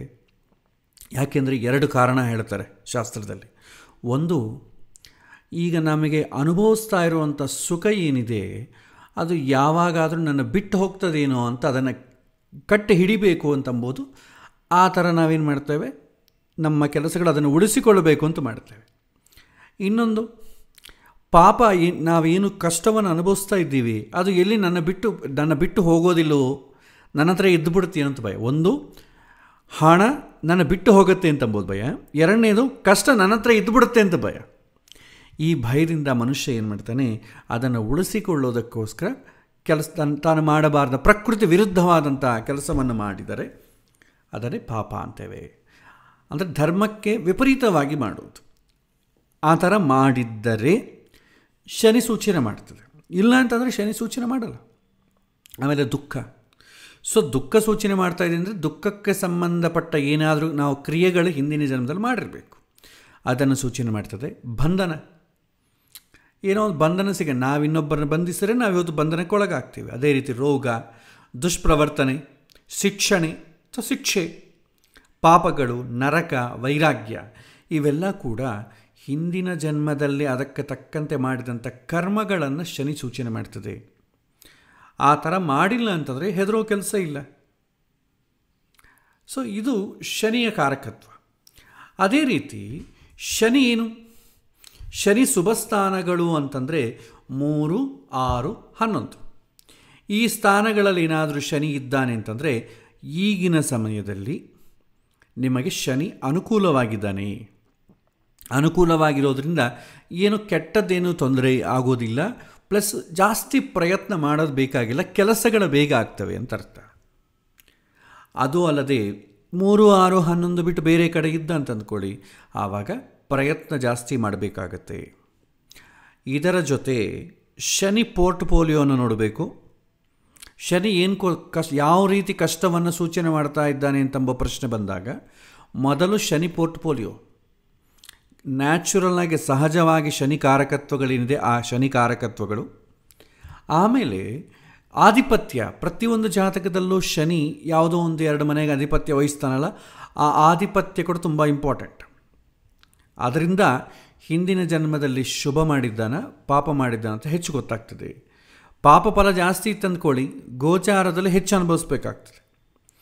ಜಾತಕದಲ್ಲಿ ಪಾಪ ಜಾಸ್ತಿ ಇಲ್ಲ ಅಂದ್ಕೊಳ್ಳಿ, ಗೋಚಾರದಲ್ಲಿ ಜಾಸ್ತಿ ನಿಮಗೆ ಅನುಕೂಲ ತೊಂದರೆ ಇಲ್ಲ. ಅದಕ್ಕೆ 7ನೇ ಶನಿ ಎಲ್ಲರಿಗೂ ತೊಂದರೆ ಕೊಡಲ್ಲ. ಜಾತಕದಲ್ಲಿ ಶನಿ ಯಾರಿಗೆ ತುಂಬ ಪಾಪವಾಗಿದೆಯೋ ದುಷ್ಟವಾಗಿದೆಯೋ ಅಂಥವರಿಗೆ ಸಮಸ್ಯೆಗಳು ಬರುತ್ತೆ. ಎಲ್ಲರಿಗೂ ಬರಲ್ಲ. ಎಲ್ಲರೂ 7ನೇ ಶನಿ ಬಂದೆ ಅಂತಂಬೋ ಹೆದರೋ ಕೆಲಸ ಇಲ್ಲ. ಎಲ್ಲರಿಗೂ ಗುರುಬಲ ಬಂದಿದೆ ಅಂತಂಬೋದು ಸಂತೋಷ ಪಡೋ ಅಗತ್ಯ ಕೂಡ ಇಲ್ಲ. ಯಾಕೆಂದರೆ ಪುಣ್ಯ ಇದ್ದರೆ ತಾನೇ ಗುರುಬಲ ವರ್ಕೌಟ್ ಆಗುತ್ತೆ. ಜಾತಕದಲ್ಲಿ ಪುಣ್ಯವೇ ಇಲ್ಲ, ಗುರುಬಲ ಬಂದರೆ ಏನಾಗ್ತದೆ, ಒಂದು 10% ಚೆನ್ನಾಗಿದೆ ಅಂತ ಅಂದ್ಕೊಳ್ಳಿ, ಹೆಚ್ಚಿನ ಅನುಕೂಲ ಆಗೋದಿಲ್ಲ. ಹಿಂದಿನ, ಯಾಕೆಂದರೆ ನಾನು ಬೇಸ್ ರೂಲ್ ಅಷ್ಟೇ, FD ದುಡ್ಡು ಜಾಸ್ತಿ ಇಟ್ಟರೆ ಇಂಟ್ರೆಸ್ಟ್ ಜಾಸ್ತಿ ಬರುತ್ತೆ. ಇರೋ FDನೇ ಕಡಿಮೆ ಇದ್ದರೆ ಇಂಟ್ರೆಸ್ಟ್ ಜಾಸ್ತಿ ಬಂದರೆ ಎಲ್ಲಿಂದ ಬರುತ್ತೆ? ಬರೋದಿಲ್ಲ. ಅದೇ ರೀತಿ. ಆದರೆ ಜಾತಕದಲ್ಲಿ ಏನು ಹೇಳ್ತಾರೆ, ಕೆಲವಿನ ಮನೆಗಳಲ್ಲಿ ಶನಿ ಇದ್ದರೆ ಸ್ಪೆಸಿಫಿಕ್ಕಾಗಿ ತುಂಬ ಹೆಚ್ಚಿನ ತೊಂದರೆ ಆಗುತ್ತೆ ಜೀವನಕ್ಕೆ ಅಂತಂಬೋದು ಕೆಲವಿನ ಮನೆಗಳನ್ನು ಗುರುತಿಸಿದ್ದಾರೆ. ಆ ಮನೆಗಳ ಬಗ್ಗೆ ತಿಳ್ಕೊಳ್ಳೋಣ. ಶನಿ ಸಂಚಾರ ಕಾಲ ಒಂದು ರಾಶಿಯಿಂದ ಒಂದು ರಾಶಿಗೆ ನಿಮಗೆ ಸಂಚಾರ ಆಗಲಿಕ್ಕೆ 30 ತಿಂಗಳಾಗ್ತದೆ. 30 ಮಂತ್ಸ್. ಒಂದು ರಾಶಿ ಅಂದರೆ 30 ಡಿಗ್ರಿ ಅಲ್ವಾ? 1 ಡಿಗ್ರಿ ಮೂವ್ ಆಗಬೇಕಾದ್ರೆ ಶನಿ 1 ಮಂತ್ ಹಿಡಿಯುತ್ತೆ. 30 ಡಿಗ್ರಿ ಮೂವ್ ಆಗಬೇಕಾದ್ರೆ 30 ತಿಂಗಳು ಹಿಡಿಯುತ್ತೆ. 30 ತಿಂಗಳು ಅಂದರೆ ಏನು? 2.5 ವರ್ಷ. ಒಂದು ರಾಶಿಯಲ್ಲಿ ಶನಿ 2.5 ವರ್ಷ ಕಾಲ ಇರ್ತಾನೆ. ಹಾಗೆ ಕೆಲವಿನ ಸ್ಥಾನ ಈ 7ನೇ ಶನಿ ಅಂತೀವಿ ನಾವು. 7ನೇ ಶನಿ ಅಂದರೆ ಏನು? ಶನಿ ಜನ್ಮರಾಶಿಯಿಂದ 12ನೇ ಮನೆಗೆ ಸಂಚಾರ ಆದರೆ ಆವಾಗ ಮೊದಲ 2.5 ಇಯರ್ ಅವನಿಗೆ ತೊಂದರೆ, ಅಂದರೆ ಏನು, ಪ್ರತಿಕೂಲವಾದಂಥ ಸಮಯವನ್ನು ಸೂಚನೆ ಮಾಡ್ತದೆ. 12ನೇ ಮನೆ ಆದಮೇಲೆ ನೆಕ್ಸ್ಟ್ ಯಾವುದು? 1ನೇ ಮನೆ ಕಂಟಿನ್ಯೂ ಬರುತ್ತೆ. 1ನೇ ಮನೆ, ನೆಕ್ಸ್ಟ್ 2ನೇ ಮನೆ, ಇದು ಕಂಟಿನ್ಯೂ ಬರುವಂಥದ್ದು. ಹಾಗೆ ಕಂಟಿನ್ಯೂ 2.5 ಏನಾಯಿತು? 7.5 ಇಯರ್ಸ್ ಆಯಿತು. 7ನೇ ಶನಿ ಅಂತ ಇದಕ್ಕಂತಾರೆ. ನಮ್ಮ ಜನ್ಮರಾಶಿಗೆ 12ನೇ ಮನೆಯಲ್ಲಿ ಅಥವಾ ಜನ್ಮರಾಶಿಯಲ್ಲಿ 2ನೇ ಮನೆಯಲ್ಲಿ ಶನಿ ಸಂಚಾರವಾದರೆ ಆ ಸಮಯವನ್ನು ಏಳುವರೆ ಶನಿ ಅಂತ ಕರಿತೇವೆ. ಅದೇ ರೀತಿ ನಮ್ಮ ಜನ್ಮರಾಶಿಯಿಂದ 8ನೇ ಮನೆಗೆ ಏನಾದರೂ ಸಂಚಾರ ಆದರೆ, ಜನ್ಮರಾಶಿಯಿಂದ 8th ಹೌಸ್, ಅದನ್ನು ಅಷ್ಟಮ ಶನಿ ಅಂತ ಕರಿತೇವೆ. 4ನೇ ಮನೆ ಸಂಚಾರ ಆದರೆ ಅದನ್ನು ಅರ್ಧ ಅಷ್ಟಮ ಶನಿ ಅಂತ ಕರಿತೇವೆ. ಸೊ ಹೆಚ್ಚು ಸ್ಪೆಸಿಫಿಕ್ ಆಗಿ ಈ ಮನೆಗಳನ್ನು ಸೂಚನೆ ಮಾಡ್ತಾರೆ. ಸೊ ಇಲ್ಲಿ 7.5 ವರ್ಷ, ಇಲ್ಲಿ 2.5 ವರ್ಷ, ಅಂದರೆ 10 ವರ್ಷ, ಇಲ್ಲೊಂದು 2.5 ವರ್ಷ, 12.5 ವರ್ಷ ಪ್ರತಿಯೊಬ್ಬ ಮನುಷ್ಯನಿಗೂ ಕೂಡ 30 ವರ್ಷಕ್ಕೊಮ್ಮೆ 12.5 ವರ್ಷಗಳ ಶನಿ ಪ್ರಭಾವಕ್ಕೆ ಒಳಗಾಗಬೇಕಾಗತ್ತೆ. ಆದರೆ ಯಾರಿಗೆ ತೊಂದರೆ ಅಂತ ನೀವು ತಿಳ್ಕೊಳ್ಬೇಕು.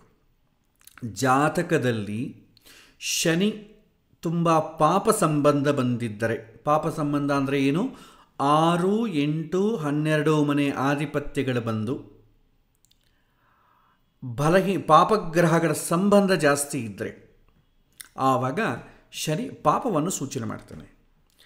ಅಲ್ಲಿ ಯಾವ ರೀತಿ ಬಲ ಇದೆಯೋ ಆ ಬಲವನ್ನೇ ಗೋಚಾರದಲ್ಲಿ ಅಥವಾ ಅವನ ದಶೆಯಲ್ಲಿ ಅನುಭವಿಸಬೇಕು. ಅನುಭವಕ್ಕೆ ಬರುತ್ತೆ. ಅನುಭವಕ್ಕೆ ಬಂದಷ್ಟು ಮಾತ್ರ ಹೆದರೋ ಕೆಲಸ ಇಲ್ಲ. ಆ ಏನು ಅನುಭವಕ್ಕೆ ಬರ್ತೋ ಅದಕ್ಕಿಂತಲೂ ನಾವು ಪ್ರಯತ್ನ ಜಾಸ್ತಿ ಮಾಡಿದರೆ ನಾವು ಹೊರಗೆ ಬಂದುಬಿಡ್ತೇವೆ. ಆದರೆ ಪ್ರಯತ್ನ ಯಾರು ಮಾಡಬೇಕು, ಅದೇ ದೊಡ್ಡ ಪ್ರಾಬ್ಲಮ್ ಇವತ್ತಿನ ಕೆಲಸಕ್ಕೆ ದಿನ. ಸೊ ನಾನೇನು ಪ್ರಯತ್ನ ಮಾಡಲ್ಲ, ಆ ಗ್ರಹಕ್ಕೆ ಸಂಬಂಧಪಟ್ಟ ಏನಾದರೂ ಹೋಮ ಹೇಳಿಬಿಡಿ, ಮಾಡಿಸ್ಬಿಡ್ತೇನೆ. ಇನ್ನು ಮನೆಗೆ ಮಾಡ್ಸೋಕ್ಕೆ ಕಷ್ಟ, ಮನೆಗೆ ಹೆಂಡ್ರೆ ಅದೆಲ್ಲ ಅಡುಗೆ ಗಿಡಿಗೆ ಮಾಡಿ ಅದೆಲ್ಲ ತುಂಬ ಕಷ್ಟ. ಯಾವುದನ್ನು ಮಠದಲ್ಲಿ ಮಾಡಿರೂ ಪರವಾಗಿಲ್ವ, ಅಥವಾ ನನಗೆ ಟೈಮ್ ಇರಲ್ಲ, ನಾನು ಎಲ್ಲೋ ತಿರುಗ್ತಾ ಇರ್ತೇನೆ, ಆ ಮಠದಲ್ಲಿ ನಾನು ದುಡ್ಡು ಕಟ್ಬಿಟ್ರೆ ನಡೀತದ. ಸೊ ಇದೇನಿದು ಪ್ರಯತ್ನದಿಂದ ದೂರ ಸರಿಯೋದು. ಮನುಷ್ಯನ ಪ್ರಯತ್ನಗಳು ಹೀಗಿರ್ತದೆ, ನಾನೇ ಮಾಡಬೇಕಾ, ನಾನೇ ಜಪ ಮಾಡಬೇಕಾ. ಸೊ ಈ ರೀತಿ ಇದ್ದಾಗ ಏನಾಗುತ್ತೆ, ಪ್ರಯತ್ನಕ್ಕೆ ಫಸ್ಟ್ ತೊಂದರೆ ಬರ್ತದೆ. ಆದರೆ ಯಾವ ಜ್ಯೋತಿಷನೂ ಬೇಕಾಗಿಲ್ಲ, ಯಾವ ದೇವಸ್ಥಾನವೂ ಬೇಕಾಗಿಲ್ಲ. ಪ್ರಯತ್ನದಿಂದ ನಾವು ಪ್ರಿಪೇರ್ ಆಗಿ, ಯಾವುದನ್ನೋ ಒಂದು ಪ್ರಾಬ್ಲಮ್ ಬರ್ತದೆ, ನಾವು ಮುಂಚಿತವಾಗಿ ಪ್ರಿಪೇರ್ ಆಗಬೇಕು. ಹೊರಗಡೆ ಮಳೆ ಬರ್ತಾಯಿದ್ರೆ ಅಂದರೆ ನಾವೇನು ಪ್ರಿಪೇರ್ ಆಗ್ತೇವೆ, ಆಲ್ರೆಡಿ ನಮ್ಮ ಶರೀರ ಅದಕ್ಕೆ ತೊಂದರೆ ಆಗುತ್ತೆ ಅಂದರೆ ಮನೆಗೆ ಸ್ವೆಟರು, ರೈನ್ ಕೋಟು ಎಲ್ಲ ರೆಡಿ ಇಟ್ಕೊಳ್ತೇವೆ, ಅಂಬ್ರೆಲ್ಲ ಇಟ್ಕೊಳ್ತೇವೆ. ತೊಂದರೆ ಜಾಸ್ತಿ ಆದರೆ ಇವತ್ತು ಆಫೀಸಿಗೆ ಹೋಗದೇ ಇರೋದೇ ಉತ್ತಮ ಅಂತ ಡೆಸಿಷನ್ ತೊಗೊಳ್ತೇವೆ, ಪ್ರಯತ್ನ ಮಾಡ್ತೇವೆ. ಅದೇ ರೀತಿ ಕಷ್ಟ ಬಂತು ಅಂತಂದರೆ ನಮ್ಮ ಪ್ರಯತ್ನ ನಾವು ರೆಡಿ ಮಾಡಿ ಇಟ್ಕೊಳ್ತೇವೆ, ಒಂದು ಆಲ್ಟರ್ನೇಟ್ ಪ್ಲ್ಯಾನ್, ಓವರ್ಕಮ್ ಹೇಗೆ ಮಾಡಬೇಕು ಅಂತ. ಆ ಥರ ಕೆಲವೊಬ್ಬರಿಗೆ ಹೊಳೆಯುತ್ತೆ, ಕೆಲವೊಬ್ಬರಿಗೆ ಹೊಳೆಯಲ್ಲ. ಹೊಳೆಯದಿದ್ದಾಗ ಏನಾಗ್ತದೆ, ಜ್ಯೋತಿಷತೆ ಹೋಗಿ ಈಗ ಈ ಸಮಯ ನಾನು ಇಂಥ ಕೆಲಸ ಆಗ್ತಾಯಿಲ್ಲ, ನಾನು ಏನು ಮಾಡಬೇಕು. ಸೊ ಪ್ರತಿಕೂಲವಾಗಿದ್ದಾಗ ಯಾವ ರೀತಿ ಪ್ರಿಪೇರ್ ಆಗಬೇಕು ಅಂತಂಬುದು ಹೇಳಬೇಕಾಗ್ತದೆ. ಸೊ ಇದು ಮಾಡಿದಾಗ ಯಾವ ತೊಂದರೆಯೂ ಬರಲ್ಲ. ಕೆಲವೊಮ್ಮೆ ಪೂಜೆಗಳು, ಹೋಮಗಳು, ಜಪಗಳು ಹೇಳುವಂಥ ಸಂದರ್ಭಗಳುಂಟು. ಅದು ಓನ್ಲಿ ಫಾರ್ ಕ್ವಿಕ್ ಫಿಕ್ಸ್ ಅಷ್ಟೇ, ಅದು ಶಾಶ್ವತವಾದ ಪರಿಷ್ಕಾರ ಅಲ್ಲ. ಸದ್ಯಕ್ಕೆ ನಮಗೆ ಏನೂ ಮಾಡೋಕ್ಕಾಗ್ತಾ ಇಲ್ಲ, ತಲೆ ಕೆಟ್ಟೋಗ್ಬಿಟ್ಟಿದೆ ಅಂತಂದರೆ ಫಸ್ಟ್ ಏಡ್ ಏನು ಮಾಡ್ತೇವೆ, ಆ ಫಸ್ಟ್ ಏಡ್ ಯಾವ ರೀತಿ ಮಾಡ್ತೀವೋ ಈ ಪೂಜೆಗಳು, ಪುರಸ್ಕಾರಗಳು ಕೂಡ ಭಗವಂತನ ಹತ್ರ ರಿಕ್ವೆಸ್ಟ್ ಮಾಡಿಕೊಂಡು ನನ್ನ ಪ್ರಯತ್ನವನ್ನು ಮುಂದುವರಿಸಲಿಕ್ಕೆ ಬೇಕಾದಂಥ ಶಕ್ತಿ ಕೊಡಪ್ಪ ಅಂತ ಭಗವಂತನಲ್ಲಿ ಒಂದು ರಿಕ್ವೆಸ್ಟ್ ಮುಂದೆ ಇಡ್ತೇವೆ ಅಷ್ಟೇ. ಪ್ರಾಬ್ಲಮ್ ಹೋಗೋದಕ್ಕಿಂತಲ್ಲ, ನಮಗೆ ಸ್ವಲ್ಪ ಧೈರ್ಯ ಬಂದರೆ ನಾವೇ ಹೊರಗೆ ಬಂದುಬಿಡ್ತೇವೆ. ಯಾಕೆಂದರೆ ಯಾವುದೇ ಸಮಸ್ಯೆ ಆಗಲಿ ಯಾಕೆ ಬರುತ್ತೆ, ನಮ್ಮನ್ನು ಪ್ರಿಪೇರ್ ಮಾಡಲಿಕ್ಕೆ ಅಲ್ವಾ. ಶಾಲೆಗೆ ಹೋಗೋದಕ್ಕೆ, ಶಾಲೆಗೆ ಹೋಗಿ ಅಲ್ಲಿ ಪ್ರಾಬ್ಲಮ್ಸ್ ಕೊಟ್ಟು, ಯಾಕಂದರೆ ಮ್ಯಾಥಮೆಟಿಕ್ಸಲ್ಲಿ ಬೇಕಾದಷ್ಟು ಪ್ರಾಬ್ಲಮ್ ಕೊಡ್ತಾರೆ. ಯಾಕೆ ಅಷ್ಟು ಪ್ರಾಬ್ಲಮ್ಸ್ ಕೊಡ್ತಾರೆ, ಬುದ್ಧಿ ಅದನ್ನು ಗ್ರಾಸ್ ಮಾಡಿ ಅದಕ್ಕೆ ಟ್ರೈನ್ ಆಗಲಿಕ್ಕೆ. ಭಗವಂತ ಕೂಡ ಭೂಮಿಗೆ ಕಳಿಸಿ ನಮಗೆ ಈ ರೀತಿ ಸಾಂಸಾರಿಕವಾದಂಥ ಬಾಧಗಳು ಯಾಕೆ ಕೊಡ್ತಾನೆ ಅಂದರೆ ಟ್ರೈನ್ ಆಗಲಿಕ್ಕೆ. ಭೂಮಿ ಎಂಬುದು ಶಾಲೆ ಅಲ್ವಾ. ಸೊ ಈ ರೀತಿ. ಸೊ ಇಲ್ಲಿ 7 ವರ್ಷನೇ ವಿಚಾರಕ್ಕೆ ಬರೋಣ. ಸೊ ಮೊದಲು 12ನೇ ಮನೆಗೆ ಶನಿ ಬಂದರೆ ಏನಾಗ್ತದೆ. 12ನೇ ಮನೆ ಏನು ಸೂಚನೆ ಮಾಡ್ತದೆ ಜಾತಕದಲ್ಲಿ, ದ್ವಾದಶ ಭಾವಗಳನ್ನು ನಾವು ನೋಡಿದ್ದೇವೆ ಹಿಂದಿನ ಕ್ಲಾಸ್ನಲ್ಲಿ. ದ್ವಾದಶ ಭಾವದಲ್ಲಿ 12ನೇ ಮನೆ ಐಷಾರಾಮ ಜೀವನ, ಲಕ್ಸರಿಯಸ್ ಲೈಫ್. ಅಲ್ಲಿ ಶನಿ ಬಂದರೆ ಏನಾಗ್ತದೆ, ಫಸ್ಟು ಲಕ್ಸರಿಯಸ್ ಲೈಫ್ಗೆ ಹೊಡೆತ ಬೀಳುತ್ತೆ. ಅಂದ್ರೇನು, ಲಕ್ಸರಿಯಸ್ ಲೈಫಿಗೆ ಏನೋ ತೊಂದರೆ ಆಗ್ತದೆ ಅಂತ ಅರ್ಥ. ಐಷಾರಾಮ ಜೀವನಕ್ಕೆ ತೊಂದರೆ ಆಗ್ತದೆ ಅಂದ್ರೇನು, ಪ್ರಕೃತಿ ನಿಮಗೆ ಸಹಕಾರ ಮಾಡಲ್ಲ ಅಂತ ಅರ್ಥ. ಅಲ್ಲಿ ಯಾರೋ ಬಂದು ನಿಮಗೆ ಶನಿ ಬಂದು ನಿಮ್ಮನ್ನು ಶಾಪ ಹಾಕಲ್ಲ, ಭಗವಂತ ಬಟ್ ನಿಮಗೆ ತೊಂದರೆ ಕೊಡಲ್ಲ. ಪ್ರಕೃತಿ ನಿಮ್ಮ ಲಕ್ಸರಿಯಸ್ ಲೈಫ್ಗೆ ವಿರುದ್ಧವಾಗಿರ್ತದೆ ಅಷ್ಟೇ. ಸೀಕ್ರೆಟ್ ಕಂಫರ್ಟ್ಸ್, ರಹಸ್ಯ ಸುಖ, ಗುಪ್ತ ಸುಖಗಳು, ಬೆಡ್ ಕಂಫರ್ಟ್ಸ್ ಅಂತ ಕೂಡ ಹೇಳುತ್ತಾರೆ, ಅದಕ್ಕೆ ತೊಂದರೆ ಆಗ್ತದೆ. ಮೋಕ್ಷ ಅಂತಂದರೆ ಇಲ್ಲಿ ಆಧ್ಯಾತ್ಮಿಕವಾಗಿ ನಾವು ಭಗವದ್ಗೀತೆಯಲ್ಲಿ ನೋಡೋ ಮೋಕ್ಷ ಅಲ್ಲ, ಬಿಡುಗಡೆ. ಇಲ್ಲೇ ಯಾವುದೋ ಒಂದು ಸಮಸ್ಯೆಯಿಂದ ಹೊರಗೆ ಬರಬೇಕು, ಅಲ್ಲಿ ಶನಿ ಬಂದು ಕೂತ ಅಂತಂದರೆ ಅದು ಡಿಲೇ ಆಗ್ತದೆ. ಪಾಸ್ಟ್ ಲೈಫ್, ಹಿಂದಿನ ಜನ್ಮಕ್ಕೆ ಸಂಬಂಧಪಟ್ಟ ವಿಚಾರಗಳೇ ಪುನರ್ ಸ್ಮರಣೆ ಮಾಡಿಕೊಳ್ಳೋದು. ಡೆಸ್ಟ್ರಾಯ್, ನಾಶ, ನಮ್ಮ ಕನಸುಗಳಾಗಲಿ, ನಮ್ಮ ಪ್ಲ್ಯಾನ್ಸ್ ಆಗಲಿ, ನಮ್ಮ ಐಡಿಯಾಲಜಿ ಆಗಲಿ, ಅದು ಸಹಕಾರ ಮಾಡದೇ ಇರೋದು, ನಾಶ ಆಗೋದು, ಅದು ನಮಗೆ ತಕ್ಕಂತೆ ನಡೀದೇ ಇರೋದು. ದುರ್ವ್ಯಯ, ದುಷ್ಕಾರ್ಯ ಅಂದರೆ ಎಕ್ಸ್ಪೆಂಡಿಚರ್ ಆ್ಯಂಡ್ ಬ್ಯಾಡ್ ಹ್ಯಾಬಿಟ್ಸ್. ಇದು ಏನಾಗ್ತದೆ, ಅದು ಪ್ರತಿಕೂಲ ಆಗ್ತದೆ. ದುರ್ವ್ಯಯ ಕಡಿಮೆ ಆಗಿದ್ದರೆ ಒಂದು ರೀತಿ, ಜಾಸ್ತಿ ಆದರೆ ಏನಾಗ್ತದೆ, ಪ್ರತಿಕೂಲ. ಪಾಪ, ನರಕ ಅಂದರೆ ಮಾನಸಿಕ ನೆಮ್ಮದಿ ಇಲ್ಲದೇ ಇರೋದು. ಹಾಸ್ಪಿಟಲೈಸೇಷನ್ ಅಂದರೆ ಅಗೇನ್ ಖರ್ಚುಗಳು. ಸೊ ಇದೆಲ್ಲ ಕೂಡ ನಮಗೆ ರಿಸಲ್ಟ್ ಆಗ್ತದೆ ಯಾವಾಗ ಶನಿ ಜನ್ಮರಾಶಿಯಿಂದ 12ನೇ ಮನೆಗೆ ಬಂದರೆ. ಸಂಕ್ಷಿಪ್ತವಾಗಿ ಹೇಳಬೇಕಾದ್ರೆ ರೆಸ್ಟ್ಲೆಸ್ ಲೈಫ್, ತುಂಬ ಓಡಾಟ, ಅಧಿಕವಾದಂಥ ವ್ಯಯ, ತುಂಬ ಖರ್ಚು ಜಾಸ್ತಿ ಆಗ್ತದೆ 12ನೇ ಮನೆಗೆ ಶನಿ ಎಂಟರ್ ಆದಾಗ. ಅದು ಮತ್ತು ಜಾತಕದಲ್ಲಿ ಶನಿಯ ಪೋರ್ಟ್ಫೋಲಿಯೋ ಏನಿದೆ ಅದನ್ನು ನೋಡ್ತೇವೆ, ಶನಿಯ ಸಹಜ ಕಾರಕತ್ವಗಳೇನಿದೆ ಅದನ್ನು ನೋಡ್ತೇವೆ. ಗೋಚಾರದಲ್ಲಿ ಶನಿ ಸಂಬಂಧ ಬಂದಾಗ ಈ ರೀತಿ ಫಲವು ಅನುಭವಿಸ್ಬೇಕಾಗತ್ತೆ. ಮತ್ತು ದಶೆ ಬಂದ್ರೇ ಎಲ್ಲ ಅನುಭವಿಸ್ಬೇಕು ಅಂತಂದಾಗ ನಮಗೆ ನಾವು ನೋಡಿದಂಥ ದಶೆಗಳು 3 ಲೆವೆಲ್ಸೇ. ಇನ್ನೂ ಇದೆ ಸೂಕ್ಷ್ಮ ದಶೆ, ಪ್ರಾಣದಶೆ ಅಂತಿದೆ. ಅದಕ್ಕೆ ದಿನಕ್ಕೆ ಒಮ್ಮೆ ಆದರೂ ನಮಗೆ ಶನಿ ದಶೆ ಬರ್ತದೆ, ಬಂದು ಹಾಗೆ ಟ್ರಿಗರ್ ಮಾಡಿ ಹೊರಟೋಗ್ತದೆ. 1 ಅವರ್ ಇರ್ತದೆ ಶನಿ ದಶೆ ಒಬ್ಬೊಬ್ಬರಿಗೆ. ಸೊ ಹಾಗಾಗಿ ಆ ಸಮಯದಲ್ಲಿ ಸ್ವಲ್ಪ ಡಿಸ್ಟರ್ಬ್ ಮಾಡಿ ಹೊರಟೋಗ್ತದೆ. ಡಿಸ್ಟರ್ಬ್ ಮಾಡಿ ಹೋಗೋದಂದರೆ ಶನಿ ಡಿಸ್ಟರ್ಬ್ ಮಾಡಲ್ಲ, ನಮ್ಮ ಮಾಡಿದಂಥ ಕರ್ಮ ಏನಿದೆ ಪ್ರಕೃತಿ ಮೂಲಕ ಡಿಸ್ಟರ್ಬ್ ಆಗ್ತದೆ. ಇದು 12ನೇ ಮನೆ ಬಂದಾಗ. ಸೊ ನೆಕ್ಸ್ಟ್ ಜನ್ಮರಾಶಿ. ಸೊ ಜನ್ಮರಾಶಿಯಲ್ಲಿ ಬಂದರೆ ಏನು, ಇಲ್ಲಿ ಲಗ್ನ ಅಂತಿದೆ, ಬಟ್ ಆ್ಯಕ್ಚುಲಿ ರಾಶಿ ಅಂತ ಅಂದ್ಕೊಳ್ಳಿ. ಜನ್ಮರಾಶಿ ಆದರೂ ಲಗ್ನ ಆದರೂ ಅದೇ ಸೂಚನೆ ಮಾಡ್ತದೆ. ರಾಶಿ ಅಂತಂದರೆ ಏನು, ಶರೀರ ಅಂತಿದ್ದಲ್ವ, ಅಲ್ಲಿ ಮನಸ್ಸು ಅಂತ ಹಾಕ್ಕೊಳ್ಳಿ ಅಷ್ಟೇ. ಮನಸ್ಸು, ಶರೀರ ಅಂದ್ರೂ ಮನಸ್ಸು ಅಂದ್ರೂ ಪರ್ಯಾಯ ಪದಗಳೇ ನಾವು ಶಾಸ್ತ್ರದ ರೀತಿಯಲ್ಲಿ ನೋಡಿದಾಗ. ಆಮೇಲೆ ನಾನು, ನನ್ನ ಮನಸ್ಸು, ನನ್ನ ರೂಪ, ನನ್ನ ವ್ಯಕ್ತಿತ್ವ, ಇದು ಮಾನಸಿಕವಾದ ಪ್ಲೇನಲ್ಲಿ. ನನ್ನ ಆರೋಗ್ಯ ಅಂದರೆ ಮಾನಸಿಕವಾದ ಆರೋಗ್ಯ. ನನ್ನ ಅದೃಷ್ಟ ಅಂದರೆ ನನ್ನ ಮನಸ್ಸು ಬಯಸುವಂಥ ಅದೃಷ್ಟ, ಪೂರ್ವ ಪುಣ್ಯ, ಇದೆಲ್ಲದರಲ್ಲಿ ಕೂಡ ಶನಿ ಎಂಟರ್ ಆದರೆ ಇದೆಲ್ಲ ಡಿಸ್ಟರ್ಬ್ ಆಗ್ತದೆ.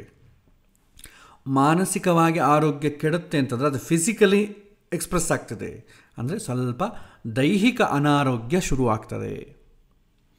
ಸೊ ಜನ್ಮರಾಶಿಯಲ್ಲಿ, ಯಾಕೆಂದರೆ ಚಂದ್ರ ಶನಿ, ಚಂದ್ರ ಅಂದರೆ ಏನು, ಮನಸ್ಸು.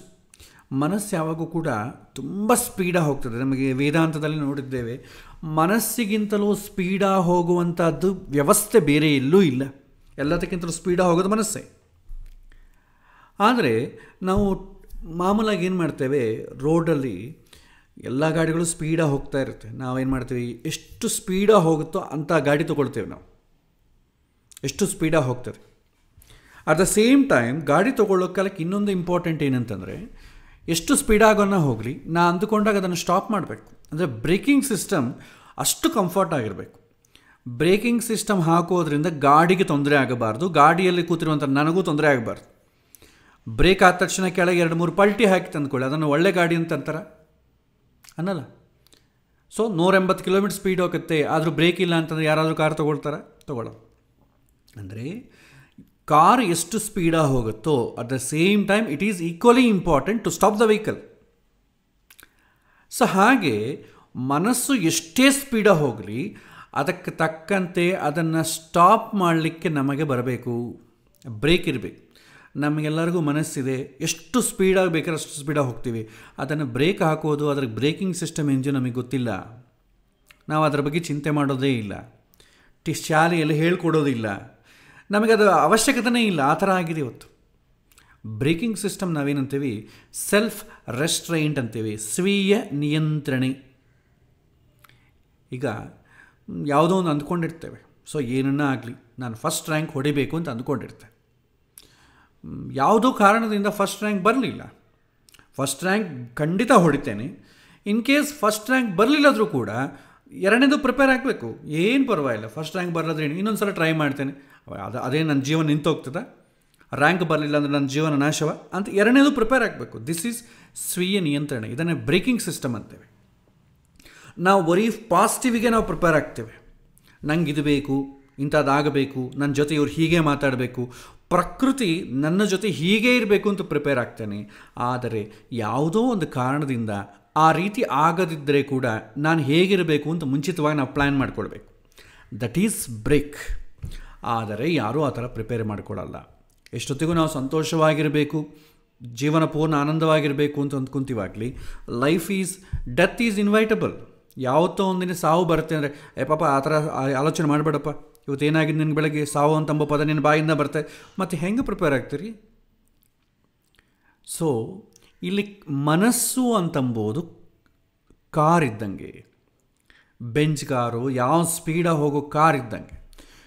ಶನಿ ಅಂತಂಬೋದು ಏನಿದೆ ಅದು ಸ್ಪೀಡ್ ಬ್ರೇಕರ್ ಇದ್ದಂಗೆ. ಅದು ಕಾರ್ ಎಷ್ಟೇ ಸ್ಪೀಡಾಗಿ ಹೋಗಲಿ ಮಧ್ಯೆ ಮಧ್ಯೆ ಸ್ಪೀಡ್ ಬ್ರೇಕರ್ಸ್ ಇರ್ತವೆ. ರೋಡ್ ನೋಡಬೇಕಲ್ವ?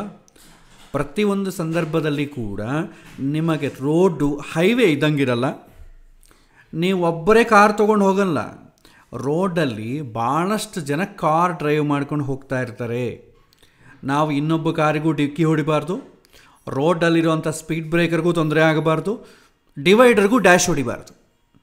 ನಾವೆಷ್ಟು ಕೇರ್ಫುಲ್ಲಾಗಿ ತೊಗೊಳ್ತೇವೆ. ನಾವು ಬಯಸೋದಿದೆ, ರೋಡಲ್ಲಿ ನಾನೊಬ್ಬನೇ ಇರಬೇಕು, ಯಾರೂ ಇರಬಾರ್ದು ಕಾರ್. ಅವಾಗ ಏನು ಮಾಡೋದು, ನಾನು ಡೆಸ್ಟಿನೇಷನ್ ಬೇಗ ಸೇರ್ಬೋದು. ಅಟ್ ದ ಸೇಮ್ ಟೈಮ್ ಕಾರಲ್ಲಿ ಮಧ್ಯದಲ್ಲಿ ಸ್ಪೀಡ್ ಬ್ರೇಕರ್ಸ್ ಇರಬಾರ್ದು. ನಾವು ಬೈಕೋತೀವಿ, ಯಾಕಪ್ಪ ಈ ಸ್ಪೀಡ್ ಬ್ರೇಕರ್ಸ್ ಬರ್ತವೆ ಅಂತೇಳಿ. ಆಮೇಲೆ ನಮ್ಮ ಸ್ಪೀಡಿಗೆ ತಕ್ಕಂತೆ ಡಿವೈಡರ್ನ ಕೂಡ ನಾವು ಡಿಕ್ಕಿ ಹೊಡಿಬಾರ್ದು. ಆ ರೀತಿ ಅಟ್ ದ ಸೇಮ್ ಟೈಮ್ ಕಾರನ್ನು ನಾನು ಸಿಂಗಲ್ ಡ್ರೈವ್ ಮಾಡಿಕೊಂಡು ಮ್ಯೂಸಿಕ್ ಎಲ್ಲ ಬೇಕು. ಯಾಕೆಂತಂದರೆ ಬರೀ ಕೂತ್ಕೊಂಡು ಡ್ರೈವ್ ಮಾಡ್ತಾನೆ ಇದ್ರೆ ಬೋರ್ ಹೊಡಿತದಲ್ವ. ಪಕ್ಕದಲ್ಲಿ ಮಾತಾಡೋರು ಬೇಕು, ಮ್ಯೂಸಿಕ್ ಸಿಸ್ಟಮ್ ಬೇಕು, ಎಲ್ಲ ಬೇಕು. ಆಲ್ ಟೈಪ್ಸ್ ಆಫ್ ಕಂಫರ್ಟ್ಸ್ ಬೇಕು. ನಮ್ಮ ಜೀವನದಲ್ಲಿ ನಾವು ಬಯಸೋದಿದೆ. ಆದರೆ ಇಷ್ಟು ಸ್ಪೀಡ್ ಬ್ರೇಕರ್ ಇರೋದು ನಮ್ಮ ಸೇಫ್ಟಿಗೋಸ್ಕರವೇ. ಎಷ್ಟೇ ಸ್ಪೀಡಾಗಿ ಹೋಗಲಿ, ಸ್ಪೀಡ್ ಬ್ರೇಕರ್ ಬಂದರೆ ನಾವು ಸ್ಲೋ ಮಾಡಲೇಬೇಕು. ಅಂದರೆ ಮನಸ್ಸು ಎಷ್ಟೇ ಸ್ಪೀಡಾಗಿ ಹೋಗಲಿ, ಮನಸ್ಸು ಅಂದರೆ ಬಯಸುವುದು. ನಾವು ಮನಸ್ಸಿಂದಲೇ ತಾನೇ ಬಯಸ್ತೇವೆ.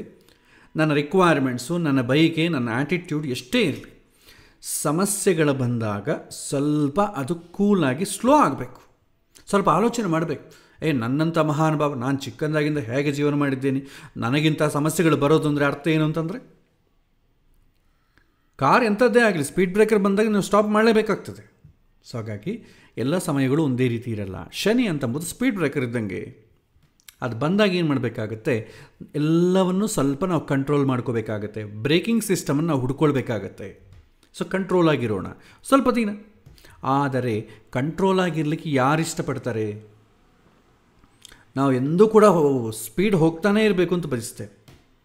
ಸಾಮಾನ್ಯವಾಗಿ 7 ವರ್ಷನೇ ಬರ್ತಾ ಇದೆ ಅಂತಂದರೆ ರಿಕ್ವೈರ್ಮೆಂಟ್ಸ್ ಕಡಿಮೆ ಮಾಡಿಕೊಳ್ಬೇಕು. ಯಾಕೆಂದರೆ ರಿಕ್ವೈರ್ಮೆಂಟ್ಸ್ ಈಡೇರೋದಿಲ್ಲದಂಥ ಕಾಲ ಬಂದಾಗ, ರಿಕ್ವೈರ್ಮೆಂಟ್ಸ್ ಇತ್ತು ಅಂದ್ಕೊಳ್ಳಿ, ಡಿಪ್ರೆಷನ್ಗೆ ಹೋಗ್ತೇವೆ. ನಾವು ಭಾಳಷ್ಟು ಅಂದ್ಕೊಂಡಿರ್ತೇವೆ, ನಂಗೆ ಇದಾಗಬೇಕು ಅದಾಗಬೇಕು ಅಂತ. ನಮ್ಮ ಟೈಮ್ ಸರಿ ಇಲ್ಲ ಅಂದರೆ ಏನು ಮಾಡ್ತೇವೆ, ಅದನ್ನೆಲ್ಲ ಕಡಿಮೆ ಮಾಡ್ಕೋಬೇಕು. ಆಗಲೂ ನಾ ಬೈಕ್ಗಳನ್ನ ಇಟ್ಕೊಂಡ್ರೆ ಈಡೇರೋದಿಲ್ಲ, ತೊಂದರೆ ಆಗ್ತದೆ. ಸೊ ಕಂಡೆನ್ಸ್ ಮಾಡ್ಕೊಳ್ಬೇಕಾಗತ್ತೆ, ಪೇಷನ್ಸ್ ಬೆಳೆಸ್ಕೋಬೇಕಾಗತ್ತೆ. ಯಾಕಂದ್ರೆ ನಮ್ಮ ಜೊತೆ ಬೇರೆ ಜನ ಕೂಡ ಇರ್ತಾರೆ. ನಾವು ಒಂದೇ ಕಾರ್ ಓಡಿಸಲ್ಲ, ಭಾಳ ಜನ ನಮ್ಮ ಜೊತೆ ಇರ್ತಾರೆ. ಹಾಗಾಗಿ ಅವರು ಟ್ರಾಫಿಕ್ ರೂಲ್ಸ್ ಮೀರ್ಬೋದು, ನಾನು ಪೇಷನ್ಸ್ ಆಗಿರಬೇಕಾಗ್ತದೆ.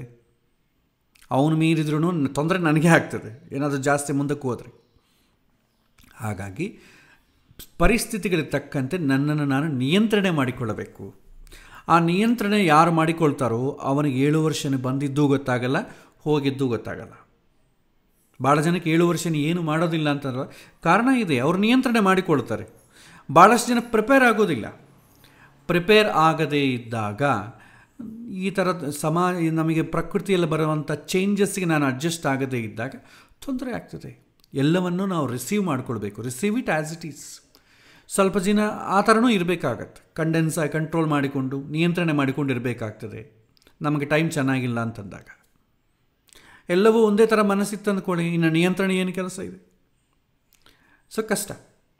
ನಾನು ಯಾವಾಗೂ ಫಾಸ್ಟಾಗಿ ಹೋಗ್ತಾ ಇರಬೇಕು ಅಂತಂದರೆ ಒಬ್ಬರು ಮನುಷ್ಯರು ಇರಬಾರ್ದು, ರೋಡ್ ತುಂಬ ಚೆನ್ನಾಗಿರಬೇಕು, ಸ್ಪೀಡ್ ಬ್ರೇಕರ್ ಇರಬಾರ್ದು, ಅಸಲು ಡಿವೈಡರ್ಸೇ ಇಡಬಾರ್ದು. ಈ ಥರ ಇದ್ದರೆ ನೀವು ಸ್ಪೀಡಾಗಿ ಹೋಗ್ಬೋದು. ಅದು ಪಾಸಿಬಲ್? ಆ ಥರ ರೋಡ್ ಇದೆಯಾ? ಇದೆ ಅಂತ ಊಹಿಸ್ಕೊಳ್ಳಿಕ್ಕೆ ಸಾಧ್ಯನಾ? ಇಲ್ಲ ಅಂದಾಗ ಮತ್ತೆ ತೊಂದರೆ ಯಾಕೆ? ಸೊ ನಾನು ಯಾವಾಗೂ ಹುಟ್ಟಿದಾಗಿಂದ ಸಾಯೋ ತನಕ ನಾನು ಬರೀ ಸಂತೋಷವಾಗೇ ಇರಬೇಕು, ನಾನು ಕಷ್ಟಗಳೇ ಇರಬಾರ್ದು. Is it possible? ಪಾಸಿಬಲ್ ಯಾವಾಗ? ದೇವತಾ ಶರೀರವನ್ನು ಪಡೆದಾಗ. ಅದು ಕೂಡ ಕಷ್ಟವೇ. ಕ್ಷೀಣೆ ಪುಣ್ಯೆ ಮತ್ತೆ ಲೋಕೆ, ಮತ್ತೆ ಭೂಮಿ ಮೇಲೆ ಬಿಡಬೇಕಾಗತ್ತೆ. ಸೊ ಹಾಗಾಗಿ ಮನುಷ್ಯ ಜೀವನ ಅಂತಂದರೆ ಸುಖ ದುಃಖ ಎರಡೂ ಇರ್ತದೆ.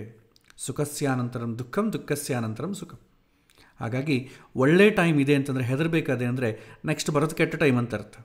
ಕೆಟ್ಟ ಟೈಮ್ ಅಂದರೆ ಏನು? ಪ್ರಕೃತಿ ನನಗೆ ಸಹಕಾರ ಮಾಡಲ್ಲ.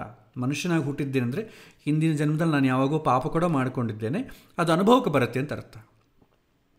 ಹಾಗಾಗಿ ಈ ಥರ ಲಗ್ನ ಭಾವದಲ್ಲಿ ಜನ್ಮರಾಶಿಯಲ್ಲಿ ಶನಿ ಎಂಟರ್ ಆಗ್ತಾ ಇದೆ ಅಂತಂದರೆ ನಾವು ನಿಯಂತ್ರಣೆ ಬೆಳೆಸಿಕೊಳ್ಳಬೇಕು. ಇಲ್ಲದಿದ್ದರೆ ಏನಾಗುತ್ತೆ? ಆಕ್ಸಿಡೆಂಟ್ ಆಗ್ತದೆ. ನೆಕ್ಸ್ಟು ದ್ವಿತೀಯ, ಎರಡನೇ ಮನೆಗೆ ಏನಾದರೂ ಶನಿ ಬಂದರೆ ಕುಟುಂಬ ವಿಚಾರದಲ್ಲಿ ಸ್ವಲ್ಪ ಕಾನ್ಫ್ಲಿಕ್ಟ್ಸ್ ಆಗೋದಾಗಲಿ, ಹಣ ವಿಚಾರಕ್ಕೆ ಪರದಾಟ, ಮಾತಾಡೋದು, ಒಂದು ಮಾತಾಡ್ರೆ ಕಮ್ಮಿ, ಎರಡು ಮಾತಾಡ್ರೆ ಜಾಸ್ತಿ, ಕಣ್ಣು ನೋಡುವಂಥ ಸ್ಥಿತಿ, ಮಾರಕ ಸ್ಥಾನ. ಸೊ ಮಾರಕ ಸ್ಥಾನ ಅಂತಂದರೆ ಮೃತ್ಯು ಚಿಂತನೆ, ಭಯ ಆಗ್ತದೆ. ಮೃತ್ಯು ಚಿಂತನೆ ಅಂತಂದರೆ ಸಾವು ಅಂತ ಅರ್ಥಲ್ಲ, ಭಯ ಅಂತ ಅರ್ಥ. ಸೊ ಅನವಸರವಾಗಿ ಭಯ ಆಗೋದು, ಇದೆಲ್ಲ ಕೂಡ ತೊಂದರೆ ಆಗ್ತದೆ.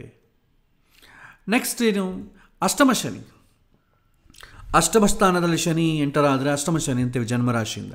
ಅಷ್ಟಮ ಸ್ಥಾನ ಏನು ಸೂಚನೆ ಮಾಡ್ತದೆ? ಪೂರ್ವಜನ್ಮದ ಪಾಪ, ಮಾನಸಿಕವಾದ ಪಾಪ, ನರಕ. ಅಂದರೆ ಸ್ಯಾಟಿಸ್ಫ್ಯಾಕ್ಷನ್ ಇಲ್ಲದೆ ಇದು ಯಾವಾಗೂ ಕೂಡ ಮನಸ್ಸು ಪ್ರಾಬ್ಲಮ್ಯಾಟಿಕ್ ಆಗಿರೋದು. ವಿಯೋಗ, ನಾ ಅಂದುಕೊಂಡಿದ್ದು ಯಾವುದು ಸಿಗದೇ ಇರೋದು. ಮರಣ ಅಂತಂದರೆ ಅಗೈನ್ ಭಯ. ಆಯುಸ್ಸು ಅಂತಂದರೆ ಲಾಂಗವಿಟಿ, ನನಗೆ ಬಂದಂಥ ಕಷ್ಟ ಹೆಚ್ಚು ದಿನ ಇದ್ದೋಗುತ್ತೇನೋ, ಇನ್ನು ನನ್ನ ಜೀವನದಲ್ಲಿ ನಾನು ಸುಖವೇ ಕಾಣೋದಿಲ್ಲವೇನೋ, ಆ ಥರದ ಒಂದು ಪ್ರತಿಕ್ರಿಯೆ. ದುಃಖ, ಅಪಘಾತ. ಆಕ್ಸಿಡೆಂಟ್ ಅಂದರೆ ಮಾನಸಿಕವಾದ ಆಕ್ಸಿಡೆಂಟ್, ಇಲ್ಲಿ ಶಾರೀರಿಕವಾದ ಆಕ್ಸಿಡೆಂಟ್ ಅಂದ್ಕೋಬೇಡಿ, ಎಲ್ಲ ಮಾನಸಿಕವಾದ ಪ್ಲೇನಲ್ಲಿ. ಆಕ್ಸಿಡೆಂಟ್ ಅಂದರೆ ನಾನು ಅಂದುಕೊಳ್ಳಂಗಿರೋದೇನೋ ನಡೆಯೋದು. ತುಂಬ ಚೆನ್ನಾಗಿರ್ತೀನಿ, ಚೆನ್ನಾಗಿ ಉದ್ಯೋಗ ಮಾಡ್ತಾಯಿದ್ದೆ, ಇದ್ದಕ್ಕಿದ್ದಾಗೆ ಯು ಆರ್ ಫೈರ್ಡ್ ಅಂತ ಹೇಳ್ತಾರೆ ಆಫೀಸಲ್ಲಿ. ಏನಪ್ಪ ಶಾಕ್, ನಾನು ಇಷ್ಟೆಲ್ಲ ಕೆಲಸ ಮಾಡಿದ್ದೀನಲ್ಲ ಕಂಪನಿಗೆ ಹೇಳಿಗೋಸ್ಕರ, ನಾನು ಎಷ್ಟೋ ರಾತ್ರಿ ಹಗಲು ಕೆಲಸ ಮಾಡಿದ್ದೀನಿ ಅಂಥದ್ದು ನನ್ನೇ ಫೈರ್ ಮಾಡೋದಂದು ಅರ್ಥ ಏನು? ಶಾಕ್ ಆಗಿದೆ ನನಗೆ ಅಂತಂತೀವಿ. ಈ ರೀತಿ ಅಷ್ಟಮ ಸ್ಥಾನದಲ್ಲಿದ್ದರೆ ಶನಿ ಎಂಟರ್ ಆದರೆ ಮಾನಸಿಕವಾದ ವಿಯೋಗ, ನಾನು ಯಾವುದನ್ನು ಬಯಸ್ತೀನೋ ಅದು ನನಗೆ ಸಿಗದೇ ಇರೋದು. ಇದಕ್ಕೇನು ಮಾಡಬೇಕು? ಅತಿಯಾಗಿ ಯಾವುದನ್ನು ಹಚ್ಕೊಡೋದಾಗಿದ್ದರೆ ಸಾಕು. ಸ್ವಲ್ಪ ದಿನ ಅದು ಬೇಕು ಇದು ಬೇಕು ಅಂತ ಏನೂ ಹಚ್ಕೊಳ್ಳೋದು, receive it as it is. Day to day activity ಏನಿದೆ ಅದನ್ನು ಮಾಡ್ಕೊತ ಹೋದರೆ ನಿಮಗೆ ಏನೂ ಆಗೋದಿಲ್ಲ. ಅಸಲು ಬಂದಿದ್ದು ಗೊತ್ತಾಗಲ್ಲ, ಹೋಗಿದ್ದು ಗೊತ್ತಾಗಲ್ಲ. ಅತಿಯಾದಂಥ ಆಶೆಗಳು ಇಟ್ಟುಕೊಂಡ್ರೆ ಆ ಸಮಯದಲ್ಲಿ ಪ್ರಕೃತಿ ನಮಗೆ ಸಹಕಾರ ಮಾಡೋದಿಲ್ಲ, ಅನುಕೂಲ ಆಗೋದಿಲ್ಲ. ಕೊನೆಯದಾಗಿ ಅರ್ಧಾಷ್ಟಮ ಶನಿ, ಸುಖಸ್ಥಾನ, ಕಂಫರ್ಟ್ಸ್, ತಾಯಿ, ಲೌಕಿಕ ವಿದ್ಯೆ, ವಾಹನಗಳು, ಸ್ಥಿರಾಸ್ತಿ, ಗೃಹ, ಕೋಪ, ಬೇಸಾಯ. ಕೋಪ ಜಾಸ್ತಿ ಆಗುತ್ತೆ ಆ ಸಮಯದಲ್ಲಿ. ನಾವು ಅಂದುಕೊಂಡಿದ್ದು ಯಾವುದೂ ಆಗಲ್ಲ. ಬಂಧುಗಳ ವಿಚಾರದಲ್ಲಿ ಕಾನ್ಫ್ಲಿಕ್ಟ್ಸ್ ಆಗ್ತದೆ, ಸುಖಕ್ಕೆ ಸಂಬಂಧಪಟ್ಟ ತೊಂದರೆಗಳಾಗ್ತದೆ, ನಾವು ಬಯಸ್ತಾ ಇರುವಂಥ ಸುಖ ಸ್ವಲ್ಪ ದಿನ ಕೈ ಬಿಡ್ಬೋದು. ಪ್ರಾಪರ್ಟಿ ರಿಲೇಟೆಡ್ ಇಶ್ಯೂಸ್ ಇದೆಲ್ಲ ಶುರುವಾಗ್ತದೆ. ಏಕೆಂದರೆ ಈ ವಿಚಾರಗಳಿಗೆ ಹಿಂದಿನ ಜನ್ಮದ ಪಾಪ ಸಂಬಂಧ ಬಂದರೆ ಅನುಕೂಲವಾದಂಥ ಫಲ ಕೊಡೋದಿಲ್ಲ. ಅದಕ್ಕೆ ಚತುರ್ಥ ಸ್ಥಾನದಲ್ಲಿ ಶನಿ, ಅದು ಕಡಿಮೆ. ನಿಮಗೆ ಇಂಟೆನ್ಸಿಟಿ ವೈಸ್ ನೋಡಿಕೊಂಡ್ರೆ ಜನ್ಮರಾಶಿಯಲ್ಲಿ ಶನಿ ಬರೋದು, ಜನ್ಮರಾಶಿಯಲ್ಲಿ ಅದೇ ಅಷ್ಟಮ ಸ್ಥಾನದಲ್ಲಿ ಶನಿ ಬರೋದು ತುಂಬ ಜಾಸ್ತಿ. ಅದು ಮಾನಸಿಕವಾದಂಥ ತುಂಬ ಒತ್ತಡ ಕೊಡುತ್ತೆ. ಯಾಕೆಂದರೆ ಅಷ್ಟಮ ಸ್ಥಾನ ಜನ್ಮರಾಶಿ ಎರಡೂ ಕೂಡ ನನಗೆ ಬೇಕಾದಂಥ ಲಿಸ್ಟ್ ಮೇಲೆ ಹೊಡೆತ ಬೀಳುತ್ತೆ. 12ನೇ ಮನೆ ಎಕ್ಸ್ಪೆಂಡಿಚರ್ ಪರವಾಗಿಲ್ಲ, ಸಂಪಾದನೆ ಮಾಡೋದು ಖರ್ಚು ಮಾಡೋಕ್ಕೆ ತಾನೆ. ಆಮೇಲೆ 4ನೇ ಮನೆ ಕೂಡ ಪರವಾಗಿಲ್ಲ, 2ನೇ ಮನೆಯೂ ಪರವಾಗಿಲ್ಲ, ಜಾಸ್ತಿ ಡಿಸ್ಟರ್ಬ್ ಆಗಲ್ಲ. ಜನ್ಮರಾಶಿ ಮತ್ತು ಅಷ್ಟಮ ಸ್ಥಾನದಲ್ಲಿ ಶನಿ ಬಂದಾಗ ತುಂಬ ತೊಂದರೆ ಆಗ್ತದೆ. ಯಾರಿಗೆ ತಂಬುದು ಮತ್ತೆ ಪ್ರಶ್ನೆ ಮಾಡಿಕೊಳ್ಬೇಕು. ಜಾತಕದಲ್ಲಿ ಯಾರಿಗೆ ಶನಿ ತುಂಬ ಪಾಪವನ್ನು ಸೂಚನೆ ಮಾಡ್ತಾನೋ ಅವರಿಗೆ ಮಾತ್ರವೇ ತೊಂದರೆ, ಎಲ್ಲರಿಗೂ ಅಲ್ಲ. ಇದನ್ನು ಅಂಡರ್ಲೈನ್ ಮಾಡಿಕೊಳ್ಳಿ. ಯಾರಿಗೆ 7 ವರ್ಷನೇ ಬಂದಿದೆ ಅವನಿಗೆಲ್ಲ ಕೂಡ ತೊಂದರೆ ಆಗುತ್ತೆ ಅಂತೇಳಿ ಒಂದೇ ಥರ ಟ್ರೀಟ್ ಮಾಡಲಿಕ್ಕೆ ಹೋಗಬೇಡಿ. ಜಾತಕದಲ್ಲಿ ಶನಿ ಯಾರಿಗೆ ವೀಕ್ ಆಗಿದೆಯೋ, ಐ ಮೀನ್ ಪಾಪವಾಗಿದೆಯೋ, ಪಾಪ ಸಂಬಂಧ ಇದೆಯೋ ಅವರಿಗೆ ಮಾತ್ರ ತೊಂದರೆ. ಜಾತಕದಲ್ಲಿ ಶನಿಗೆ ಯಾವಾಗ ಶುಭ ಸಂಬಂಧ ಬರುತ್ತೋ ಅವರಿಗೆ ಜಾಸ್ತಿ ತೊಂದರೆ ಇರುವುದಿಲ್ಲ, ಹೆಚ್ಚು ತೊಂದರೆಕಾರಿ ಆಗುವುದಿಲ್ಲ. ಇದು 7 ವರ್ಷ ಶನಿಯಲ್ಲಿ ನಾವು ನೋಡುವಂಥ ವಿಚಾರ. ಸೊ ಇಲ್ಲಿ ಇಷ್ಟುವರೆಗೂ. ನೆಕ್ಸ್ಟ್ ಇದಕ್ಕೆ ಪರಿಹಾರ ಏನು? ನೆಕ್ಸ್ಟ್ ಬರುವಂಥ ಪ್ರಶ್ನೆ ಅದೇ, ಪರಿಹಾರ ಏನು? ಸೊ ಮಾಮೂಲಾಗಿ ಏನು ಮಾಡ್ತೇವೆ, ಕ್ವಿಕ್ ಫಿಕ್ಸ್. ಸೊ ಕ್ವಿಕ್ ಫಿಕ್ಸಲ್ಲಿ ಭಾಳ ಇದೆ. ಕ್ವಿಕ್ ಫಿಕ್ಸ್ ಅಂತಂಬೋದು ಯಾವಾಗ ಬೇಕು ಅಂತಂಬೋದು ಫಸ್ಟು ತಿಳ್ಕೊಳ್ಬೇಕು. ಯಾರಾದರೂ ಒಬ್ಬನಿಗೆ ತುಂಬ ಸಮಸ್ಯೆ ಬಂದುಬಿಟ್ಟಿದೆ, ಅವನು ಎಕ್ಸ್ಪೆಕ್ಟ್ ಮಾಡಿಲ್ಲ, ಆ ಥರ ಸಮಸ್ಯೆ ಬಂದುಬಿಟ್ಟಿದೆ, ತುಂಬ ಮಾನಸಿಕವಾಗಿ ವಿಚಲಿತನಾಗಿಬಿಟ್ಟಿದ್ದಾನೆ, ಯಾವ ಥರ ವಿಚಲಿತ ಆಗಿದ್ದಾನೆ ಅಂತಂದರೆ, ಏನಾದರೂ ಪೇಷನ್ಸ್ ಆಗಿರಪ್ಪ, ಸ್ವಲ್ಪ ದಿನ ಕಂಟ್ರೋಲ್ ಇರಬೇಕು ಅಂತಂದರೂ ಕೂಡ ಅವನು ಅದನ್ನು ಕಂಟ್ರೋಲ್ ಆಗದೇ ಇದ್ದಷ್ಟು ಪೊಸಿಷನಲ್ಲಿದ್ದಾನೆ. ಅಂದರೆ ಏನೂ ಪ್ರಯತ್ನ ಮಾಡಲಿಕ್ಕೆ ಆಗಲ್ಲ ಅವನ ಕೈಲಿ. ಪಾಪ ಪ್ರಯತ್ನ ಮಾಡಿದ್ರೆ ಸರಿ ಹೋಗ್ತದೆ, ಅವನಿಗೆ ಪ್ರಯತ್ನ ಮಾಡೋಕ್ಕೆ ಕೂಡ ಅವನಿಗೆ ಉತ್ಸಾಹ ಇಲ್ಲ, ಪ್ರಯತ್ನ ಮಾಡೋಕ್ಕೆ ಕೂಡ ಅವನಿಗೆ ಒಂಥರ ಕಾನ್ಫಿಡೆನ್ಸ್ ಇಲ್ಲ. ಆ ಥರದವರಿಗೆ ಎಕ್ಸ್ಟರ್ನಲ್ಲಾಗಿ ಕ್ವಿಕ್ ಫಿಕ್ಸ್ ಕೊಡ್ತೇವೆ. ಅಂದರೆ ನಾವೇನು ಮಾಡ್ತೀವಿ, ಕ್ವಿಕ್ ಫಿಕ್ಸಲ್ಲಿ ಎಸ್ಕಲೇಷನ್. ಸೊ ಎಸ್ಕಲೇಟ್ ಮಾಡ್ತೇವೆ. ಎಸ್ಕಲೇಟ್ ಅಂದರೆ ಏನು? ದೇವರೇ ಇವನ ಕೈಲಿ ಏನೂ ಪ್ರಯತ್ನ ಮಾಡೋಕ್ಕಾಗ್ತಾ ಇಲ್ಲ, ಸದ್ಯಕ್ಕೆ ಇವನಲ್ಲಿ ಧೈರ್ಯ ತುಂಬಿಸೋ ಕರ್ತವ್ಯ ನೀನು ಮಾಡು ಅಂತ ಹೇಳಿ ಭಗವಂತನ ವಿಚಾರಕ್ಕೆ ಎಸ್ಕಲೇಟ್ ಮಾಡ್ತೇವೆ. ಅವಾಗ ಏನು ಮಾಡ್ತೇವೆ, ಅವನಿಗೆ ಹೇಳ್ತೇವೆ, ನೀನು ಏನು ಚಿಂತೆ ಮಾಡಬೇಡಪ್ಪ, ನಿನಗೆ ಭಗವಂತ ಸಹಾಯ ಮಾಡ್ತಾನೆ. ಸೊ ಹಾಗಾಗಿ ನೀ ಏನು ಮಾಡ್ತೀಯ, ಮನಸ್ಸು ಸ್ವಲ್ಪ ರಿಲ್ಯಾಕ್ಸ್ ಆಗಲಿಕ್ಕೆ ಬೇಕಾದಂಥ ಔಷಧವನ್ನು ಕೊಟ್ಟು ಕಳಿಸ್ಬೇಕು. ನೋಡಪ್ಪ, ವಿಷ್ಣು ಸಹಸ್ರನಾಮ ಪಾರಾಯಣ ಮಾಡು, ದಿನಕ್ಕೆ ಬೆಳಗ್ಗೊಮ್ಮೆ ಸಾಯಂಕಾಲೊಮ್ಮೆ ಪಾರಾಯಣ ಮಾಡು, ನಿಧಾನಕ್ಕೆ ಪಾರಾಯಣ ಮಾಡು, ಈ ಥರ ದೇವಸ್ಥಾನಕ್ಕೆ ಹೋಗಿ ಒಂದಿಷ್ಟು ಪ್ರದರ್ಶನ ನಮಸ್ಕಾರ ಮಾಡು. ಅವನಿಗೆ ವಿಶ್ವಾಸ ಹುಟ್ಟಲಿಕ್ಕೆ ಯಾವುದೋ ಅದನ್ನು ಹೇಳಿ ಕಳಿಸ್ತೇವೆ. ಇದು ಕೇವಲ ವಿಶ್ವಾಸ ಹುಟ್ಟಿಸ್ಲಿಕ್ಕೆ. ಸದ್ಯಕ್ಕೆ ಅವನು ಮೆಂಟಲಿ ಸ್ವಲ್ಪ ಫ್ರೀ ಆದರೆ ಆವಾಗ ಪ್ರಯತ್ನ ಮಾಡ್ತಾನೆ. ಯಾವುದೇ ಪ್ರಯತ್ನ ಮಾಡಲಿಕ್ಕೆ ಕೂಡ ಉತ್ಸಾಹ ಇಲ್ಲದವನಿಗೆ ನಾವು ಫಸ್ಟ್ ಏನು ಮಾಡ್ತೇವೆ, ದೇವರ ಹತ್ರ ಕಳಿಸ್ತೇವೆ. ನಮ್ಮ ಮನಸ್ಸಿನಲ್ಲಿ ಉದ್ದೇಶ ಇದೆ, ಭಗವಂತನೇ ಪಾಪ ಇವನು ಪ್ರಯತ್ನ ಮಾಡಲಿಕ್ಕೆ ಕೂಡ ಇವನ ಕೈಲಿ ಆಗ್ತಾ ಇಲ್ಲ, ಹಾಗಾಗಿ ನಿನ್ನ ಹತ್ರ ಕಳಿಸ್ತಾ ಇದ್ದೇನೆ, ಸೊ ನಿನ್ನನ್ನೇ ಹೇಳ್ತಾ ಇದ್ದೇನೆ. ಸೊ ಹಾಗಾಗಿ ಇವನಿಗೆ ಸ್ವಲ್ಪ ಧೈರ್ಯವನ್ನು ತುಂಬು. ನೋಡಪ್ಪ, ನೀನು ಬೆಳಿಗ್ಗೆ ಒಮ್ಮೆ ರಾತ್ರಿ ಒಮ್ಮೆ ವಿಷ್ಣು ಸಹಸ್ರನಾಮ ಪಾರಾಯಣ ಮಾಡು, ಏನು ಹೆದರೋ ಕೆಲಸ ಇಲ್ಲ, ಇದು ಆರಾಮಾಗಿ ಹೊರಟೋಗುತ್ತೆ. ಫಸ್ಟು ಭಗವಂತನ ಹತ್ರ ಹೋಗು, ದಿನಾಗೂ ಬೆಳಗ್ಗೆ ದೇವಸ್ಥಾನಕ್ಕೆ ಹೋಗು. ಈ ಥರ ಎಲ್ಲವನ್ನು ನಾವು ಹೇಳ್ತೇವೆ ಇಂಟೆನ್ಸಿಟಿ ಮೇಲೆ, ಅವನ ನಂಬಿಕೆಗೋಸ್ಕರ. ಇನ್ನು ಸ್ವಲ್ಪ ಹೋಮ ಹವನಾದಿಗಳ ಮೇಲೆ ನಂಬಿಕೆ ಇದ್ದು ಅವನು ಅದನ್ನು ಮಾಡಲಿಕ್ಕೂ ಉತ್ಸಾಹಿತನ ಇದ್ದರೆ ಅದನ್ನು ಕೂಡ ಹೇಳ್ಬೋದು. ಬಟ್ ವ್ಯಾಪಾರ ದೃಷ್ಟಿಯಿಂದ ಅಲ್ಲ, ಕೇವಲ ಅದೆಲ್ಲ ಕೂಡ ಅವನಲ್ಲಿ ಪ್ರಯತ್ನ ಮಾಡಲಿಕ್ಕೆ ಬೇಕಾದಂಥ ಧೈರ್ಯ ತುಂಬೋದಂಥ ಕೆಲಸಕ್ಕೋಸ್ಕರವೇ. ಅವನು ಮಾಡುವಂಥ ಹೋಮ ಹವನಾದಿಗಳಿಂದ ಭಗವಂತ ಪ್ರೀತನಾಗಿ ಅವನಲ್ಲಿರುವಂಥ ಎಲ್ಲ ಕೇಸುಗಳನ್ನೆಲ್ಲ ಹೊಡೆದಾಕ್ತಾನೆ ಅಂತ ಅರ್ಥ ಅಲ್ಲ. ಈಗ ಟೀಚರ್ ಹಳೆ ಕಾಲದಲ್ಲಿ ನೋಡಿ, ಟೀಚರ್ ಎಕ್ಸಾಮ್ ಇಡ್ತಾನೆ, ಟೀಚರ್ಗೆ ಬೇಕಾದಂಥ ಕಾಯಿ ಪಲ್ಯ ಬದನೆಕಾಯಿ ಎಲ್ಲ ತೊಗೊಂಡು ಕೊಟ್ಟರೆ ಟೀಚರ್ ಮಾರ್ಕ್ಸ್ ಹಾಕ್ತಾನೆ. ನಷ್ಟ ಯಾರಿಗೆ? ಸ್ಟೂಡೆಂಟಿಗೆ ನಷ್ಟ. ಯಾಕೆಂತಂದರೆ ಟೀಚರ್ ಯಾವುದಕ್ಕೋಸ್ಕರ ಎಕ್ಸಾಮ್ ಇಡ್ತಾನೋ ಅದರಲ್ಲಿ ಅವನು ಎಸ್ಕಲೇಟ್ ಮಾಡಿದ ಎಸ್ಕೇಪ್ ಆದ ಅಂದ್ಕೊಳ್ಳಿ, ಕಲಿಬೇಕಾದ ಕಲಿಯೋದೇ ಇಲ್ಲ, ನಷ್ಟ ಅವರಿಗೆ. ದೇವರು ಯಾವಾಗೂ ಕೂಡ ಆ ಥರ ಕೆಲಸ ಮಾಡಲ್ಲ, ಲಂಚ ತೊಗೊಳ್ಳಲ್ಲ. ದೇವರಿಗೆ ಇನ್ನು ಪ್ರೀತಿಗೋಸ್ಕರ ಅಂತಾರೆ, ದೇವರಿಗೆ ಪ್ರೀತಿ ಅಂತ ಅಂಬೋದಿರಲ್ಲ, ದೇವರಿಗೆ ನಮ್ಮ ಥರ ಮನಸ್ಸು ಇರಲ್ಲ ಭಗವಂತನಿಗೆ. ಆ ಥರ ನಮ್ಮ ಥರ ಮನಸ್ಸಿದ್ರೆ, ಇವು ನನ್ನವನು, ಅವನ ಪರ ಇವನು, ಇವನು ನನ್ನ ಭಕ್ತ, ಇವನು ನನ್ನ ಯಾವಾಗೂ ಸ್ಮರಣೆ ಮಾಡ್ತಾನೆ, ಇವನಿಗೆ ಒಳ್ಳೇದು ಮಾಡ್ತೇನೆ, ಇವನು ನನ್ನ ಭಕ್ತ ಅಲ್ಲ, ಆ ಥರ ನೋಡಲ್ಲ ಭಗವಂತ. ಭಗವಂತ ಬೈದರೂ ಕೂಡ ಒಂದೇ ಥರ ವರ್ತನೆ ಮಾಡ್ತಾನೆ, ಭಗವಂತನ ಹೊಗಳಿದ್ರೂ ಒಂದೇ ಥರ ಇರ್ತಾನೆ. ಭಗವಂತನಿಗೆ ಇಷ್ಟಗಳಿರಲ್ಲ. ಭಗವಂತನಿಗೆ ಇಷ್ಟ ಈ ಸ್ವೀಟ್ ಮಾಡಿಸೋಣ, ಭಗವಂತನಿಗೆ ಇಷ್ಟ ಈ ಥರ ಕವಚ ಮಾಡಿಸೋಣ, ಇದೆಲ್ಲ ಕೂಡ ನಮ್ಮ ನಾಟಕಗಳಷ್ಟೇ. ಅದು ನಮಗೆ ಭಗವಂತನಿಗೆ ಆ ಥರ ಇರಲ್ಲ. ಮನುಷ್ಯನ ಥರ ಭಗವಂತನ ನೋಡಬಾರ್ದು ನಾವು. ಕೇವಲ ಕಾನ್ಫಿಡೆನ್ಸ್ ರೈಸ್ ಮಾಡಲಿಕ್ಕೆ ಭಗವಂತನ ಹತ್ರ ನಾವು ಎಸ್ಕಲೇಟ್ ಮಾಡ್ತೇವೆ. ಸೆಕೆಂಡ್, ಪರ್ಮನೆಂಟಾಗಿ ನಾವು ಏನು ಮಾಡಬೇಕು, ಇದು ಆ ಸಮಯದಲ್ಲಿ ಮಾತ್ರವೇ. ಆ್ಯಕ್ಚುಲಿ ಏನು ಮಾಡಬೇಕು ಅಂತಂದರೆ, ಆ ಸಮಯದಲ್ಲಿ ನಮ್ಮ ಆಲೋಚನೆಗಳನ್ನು ಕಂಡೆನ್ಸ್ ಮಾಡಿಕೊಳ್ಬೇಕು, ನಮ್ಮ ಥಾಟ್ಸ್. ಯಾಕೆಂದರೆ ಫಸ್ಟು ನಿಮಗೆ ಹೊಡೆತ ಎಲ್ಲಿ ಬೀಳುತ್ತೆ ಅಂತಂದರೆ ಮನಸ್ಸಿಗೆ ಬೀಳುತ್ತೆ. ಸೊ ಜಾಸ್ತಿ ಆಲೋಚನೆ ಮಾಡಬಾರ್ದು. ಜಾಸ್ತಿ ಆಲೋಚನೆ ಮಾಡಬಾರ್ದು. ನೆಕ್ಸ್ಟ್ ಇನ್ನು ಏನು ಮಾಡಬೇಕು, ಯಾವುದೋ ಒಂದು ಕೆಲಸ ಮಾಡಬೇಕಲ್ವ, ಅವಾಗ ನಾವೇನು ಮಾಡ್ತೇವೆ, ಧ್ಯಾನ ಮಾಡು ಅಂತ ಹೇಳ್ತೇವೆ. ಧ್ಯಾನವು ಮೆಡಿಟೇಷನ್, ಧ್ಯಾನ ಅಥವಾ ಪ್ರಾಣಾಯಾಮ ಇದನ್ನು ಜಾಸ್ತಿ ಮಾಡಿಕೊಳ್ಬೇಕು. ಯಾವಾಗ ಇದು ಜಾಸ್ತಿ ಮಾಡ್ತೀವೋ ಆಟೋಮೆಟಿಕ್ಕಾಗಿ ಅವನ ಥಾಟ್ಸ್ ಕಂಡೆನ್ಸ್ ಆಗ್ತದೆ. ಯಾವಾಗ ಅವನ ಥಾಟ್ಸ್ ಕಂಡೆನ್ಸ್ ಆಗ್ತದೋ ಎಕ್ಸ್ಪೆಕ್ಟೇಷನ್ಸ್ ಕಡಿಮೆ ಆಗ್ತದೆ. ಎಕ್ಸ್ಪೆಕ್ಟೇಷನ್ಸ್ ಕಡಿಮೆ ಆದಾಗ ಅವನಿಗೆ ಪ್ರಕೃತಿಯಿಂದ ಅನುಕೂಲ ಪ್ರತಿಕೂಲಗಳ ಅವಶ್ಯಕತೆ ಇರಲ್ಲ. ನೆಕ್ಸ್ಟ್, ಪೇಷನ್ಸ್ ಬೆಳಿಬೇಕು. ಸೊ ಪೇಷನ್ಸ್ ಬೆಳಿಬೇಕಾದ್ರೆ ಏನು ಮಾಡಬೇಕು? ಪೇಷನ್ಸ್ ಬೆಳಿಬೇಕಾದ್ರೆ ವಿಶ್ವಾಸ ಜಾಸ್ತಿ ಆಗಬೇಕು. ವೆಯ್ಟ್ ಮಾಡಬೇಕು. ನಿಂಗೆ ನಾಳೆ ಬರುತ್ತೆ, ಯಾಕೆ ಚಿಂತೆ ಮಾಡ್ತೀವಿ, ಸ್ವಲ್ಪ this is A testing time. ಅವನನ್ನು ಪ್ರಿಪೇರ್ ಮಾಡಿ ಕಳಿಸ್ತೇವೆ. ನೋಡು, ನಿನಗೆ ಈ ಟೈಮ್ವರೆಗೆ ಹಿಂಗಿರುತ್ತೆ, ಈ ಟೈಮ್ ಆದಮೇಲೆ ತುಂಬ ಚೆನ್ನಾಗಿ ಅನುಕೂಲ ಇರುತ್ತೆ, ಹಾಗೆ ಅವನಿಗೆ ಪ್ರಿಪೇರ್ ಮಾಡಬೇಕು. ಅವನಲ್ಲಿ ಪೇಷನ್ಸ್ ಬೆಳೆಸಬೇಕು. ಆಮೇಲೆ ಕಾನ್ಫಿಡೆನ್ಸ್ ರೈಸ್ ಮಾಡಬೇಕು, ಧೈರ್ಯ ತುಂಬಬೇಕು. ಸೊ ಧೈರ್ಯವನ್ನು ತುಂಬಬೇಕು. ಈ ಮೂರು ಮಾಡಿದರೆ, ಏಕೆಂತಂದರೆ 7 ಶನಿ ಬಂದು ಹೋಗ್ತಾ ಇರುತ್ತೆ. ಅಷ್ಟಮ ಶನಿ, ಅರ್ಧಾಷ್ಟಮ ಶನಿ, 7 ವರ್ಷ ಶನಿ ಬಂದು ಹೋಗ್ತಾ ಇರುತ್ತೆ. ಪ್ರತಿ ಸಲ ಭಗವಂತನ ಕಡೆ ಕಳಿಸ್ತಾ ಹೋದರೆ ಬರೀ ಭಗವಂತಗೆ ದೊಡ್ಡ ಕೆಲಸ ಆಗಿಬಿಡ್ತದೆ, ನಮಗಿಂತಲೂ ಜಾಸ್ತಿ. ಭಗವಂತನ ಥ್ರೂ ಕಳಿಸ್ಬೇಕು, ಜೊತೆಗೆ ಅವನಲ್ಲಿ ಕಾನ್ಫಿಡೆನ್ಸ್ ರೈಸ್ ಮಾಡಿದರೆ ಈ ಸಮಸ್ಯೆ ಅಲ್ಲ, ನಾಳೆ ಇನ್ನೊಂದು ಸಲ ಸಮಸ್ಯೆ ಬಂದಾಗ ಕೂಡ ಅವನು ಪ್ರಿಪೇರ್ ಆಗಿಬಿಡ್ತಾನೆ, ಅವನಿಗೆ ಜ್ಯೋತಿಷ್ಯನ ಅವಶ್ಯಕತೆ ಇಲ್ಲ. ಹಾಗಾಗಿ ಒಂದು ಕಾನ್ಫಿಡೆನ್ಸ್ ತುಂಬಬೇಕು, ಅವನ ಥಾಟ್ಸನ್ನು ಕಂಡೆನ್ಸ್ ಮಾಡಬೇಕು, ಜಾಸ್ತಿ ಆಲೋಚನೆ ಮಾಡಬಾರ್ದು ಅಂತ ಮೊದಲು ಪ್ರಿಪೇರ್ ಮಾಡಬೇಕು. ಪೇಷನ್ಸ್ ಬೆಳೆಸಲಿಕ್ಕೆ ಬೇಕಾದಂಥ ಅವನಿಗೆ ಮಾನಸಿಕವಾದಂಥ ಟ್ರೀಟ್ಮೆಂಟ್ ಕೊಡಬೇಕು. ಇದು ಆ್ಯಕ್ಚುಲಿ ಜ್ಯೋತಿಷ್ಯ ಮಾಡಬೇಕಾದಂಥ ಕೆಲಸ. ಕ್ವಿಕ್ ಫಿಕ್ಸ್, ಪೂಜಾ, ಹೋಮ, ಜಪ, ತಪ ಅದೆಲ್ಲ ಕೊಡಿ.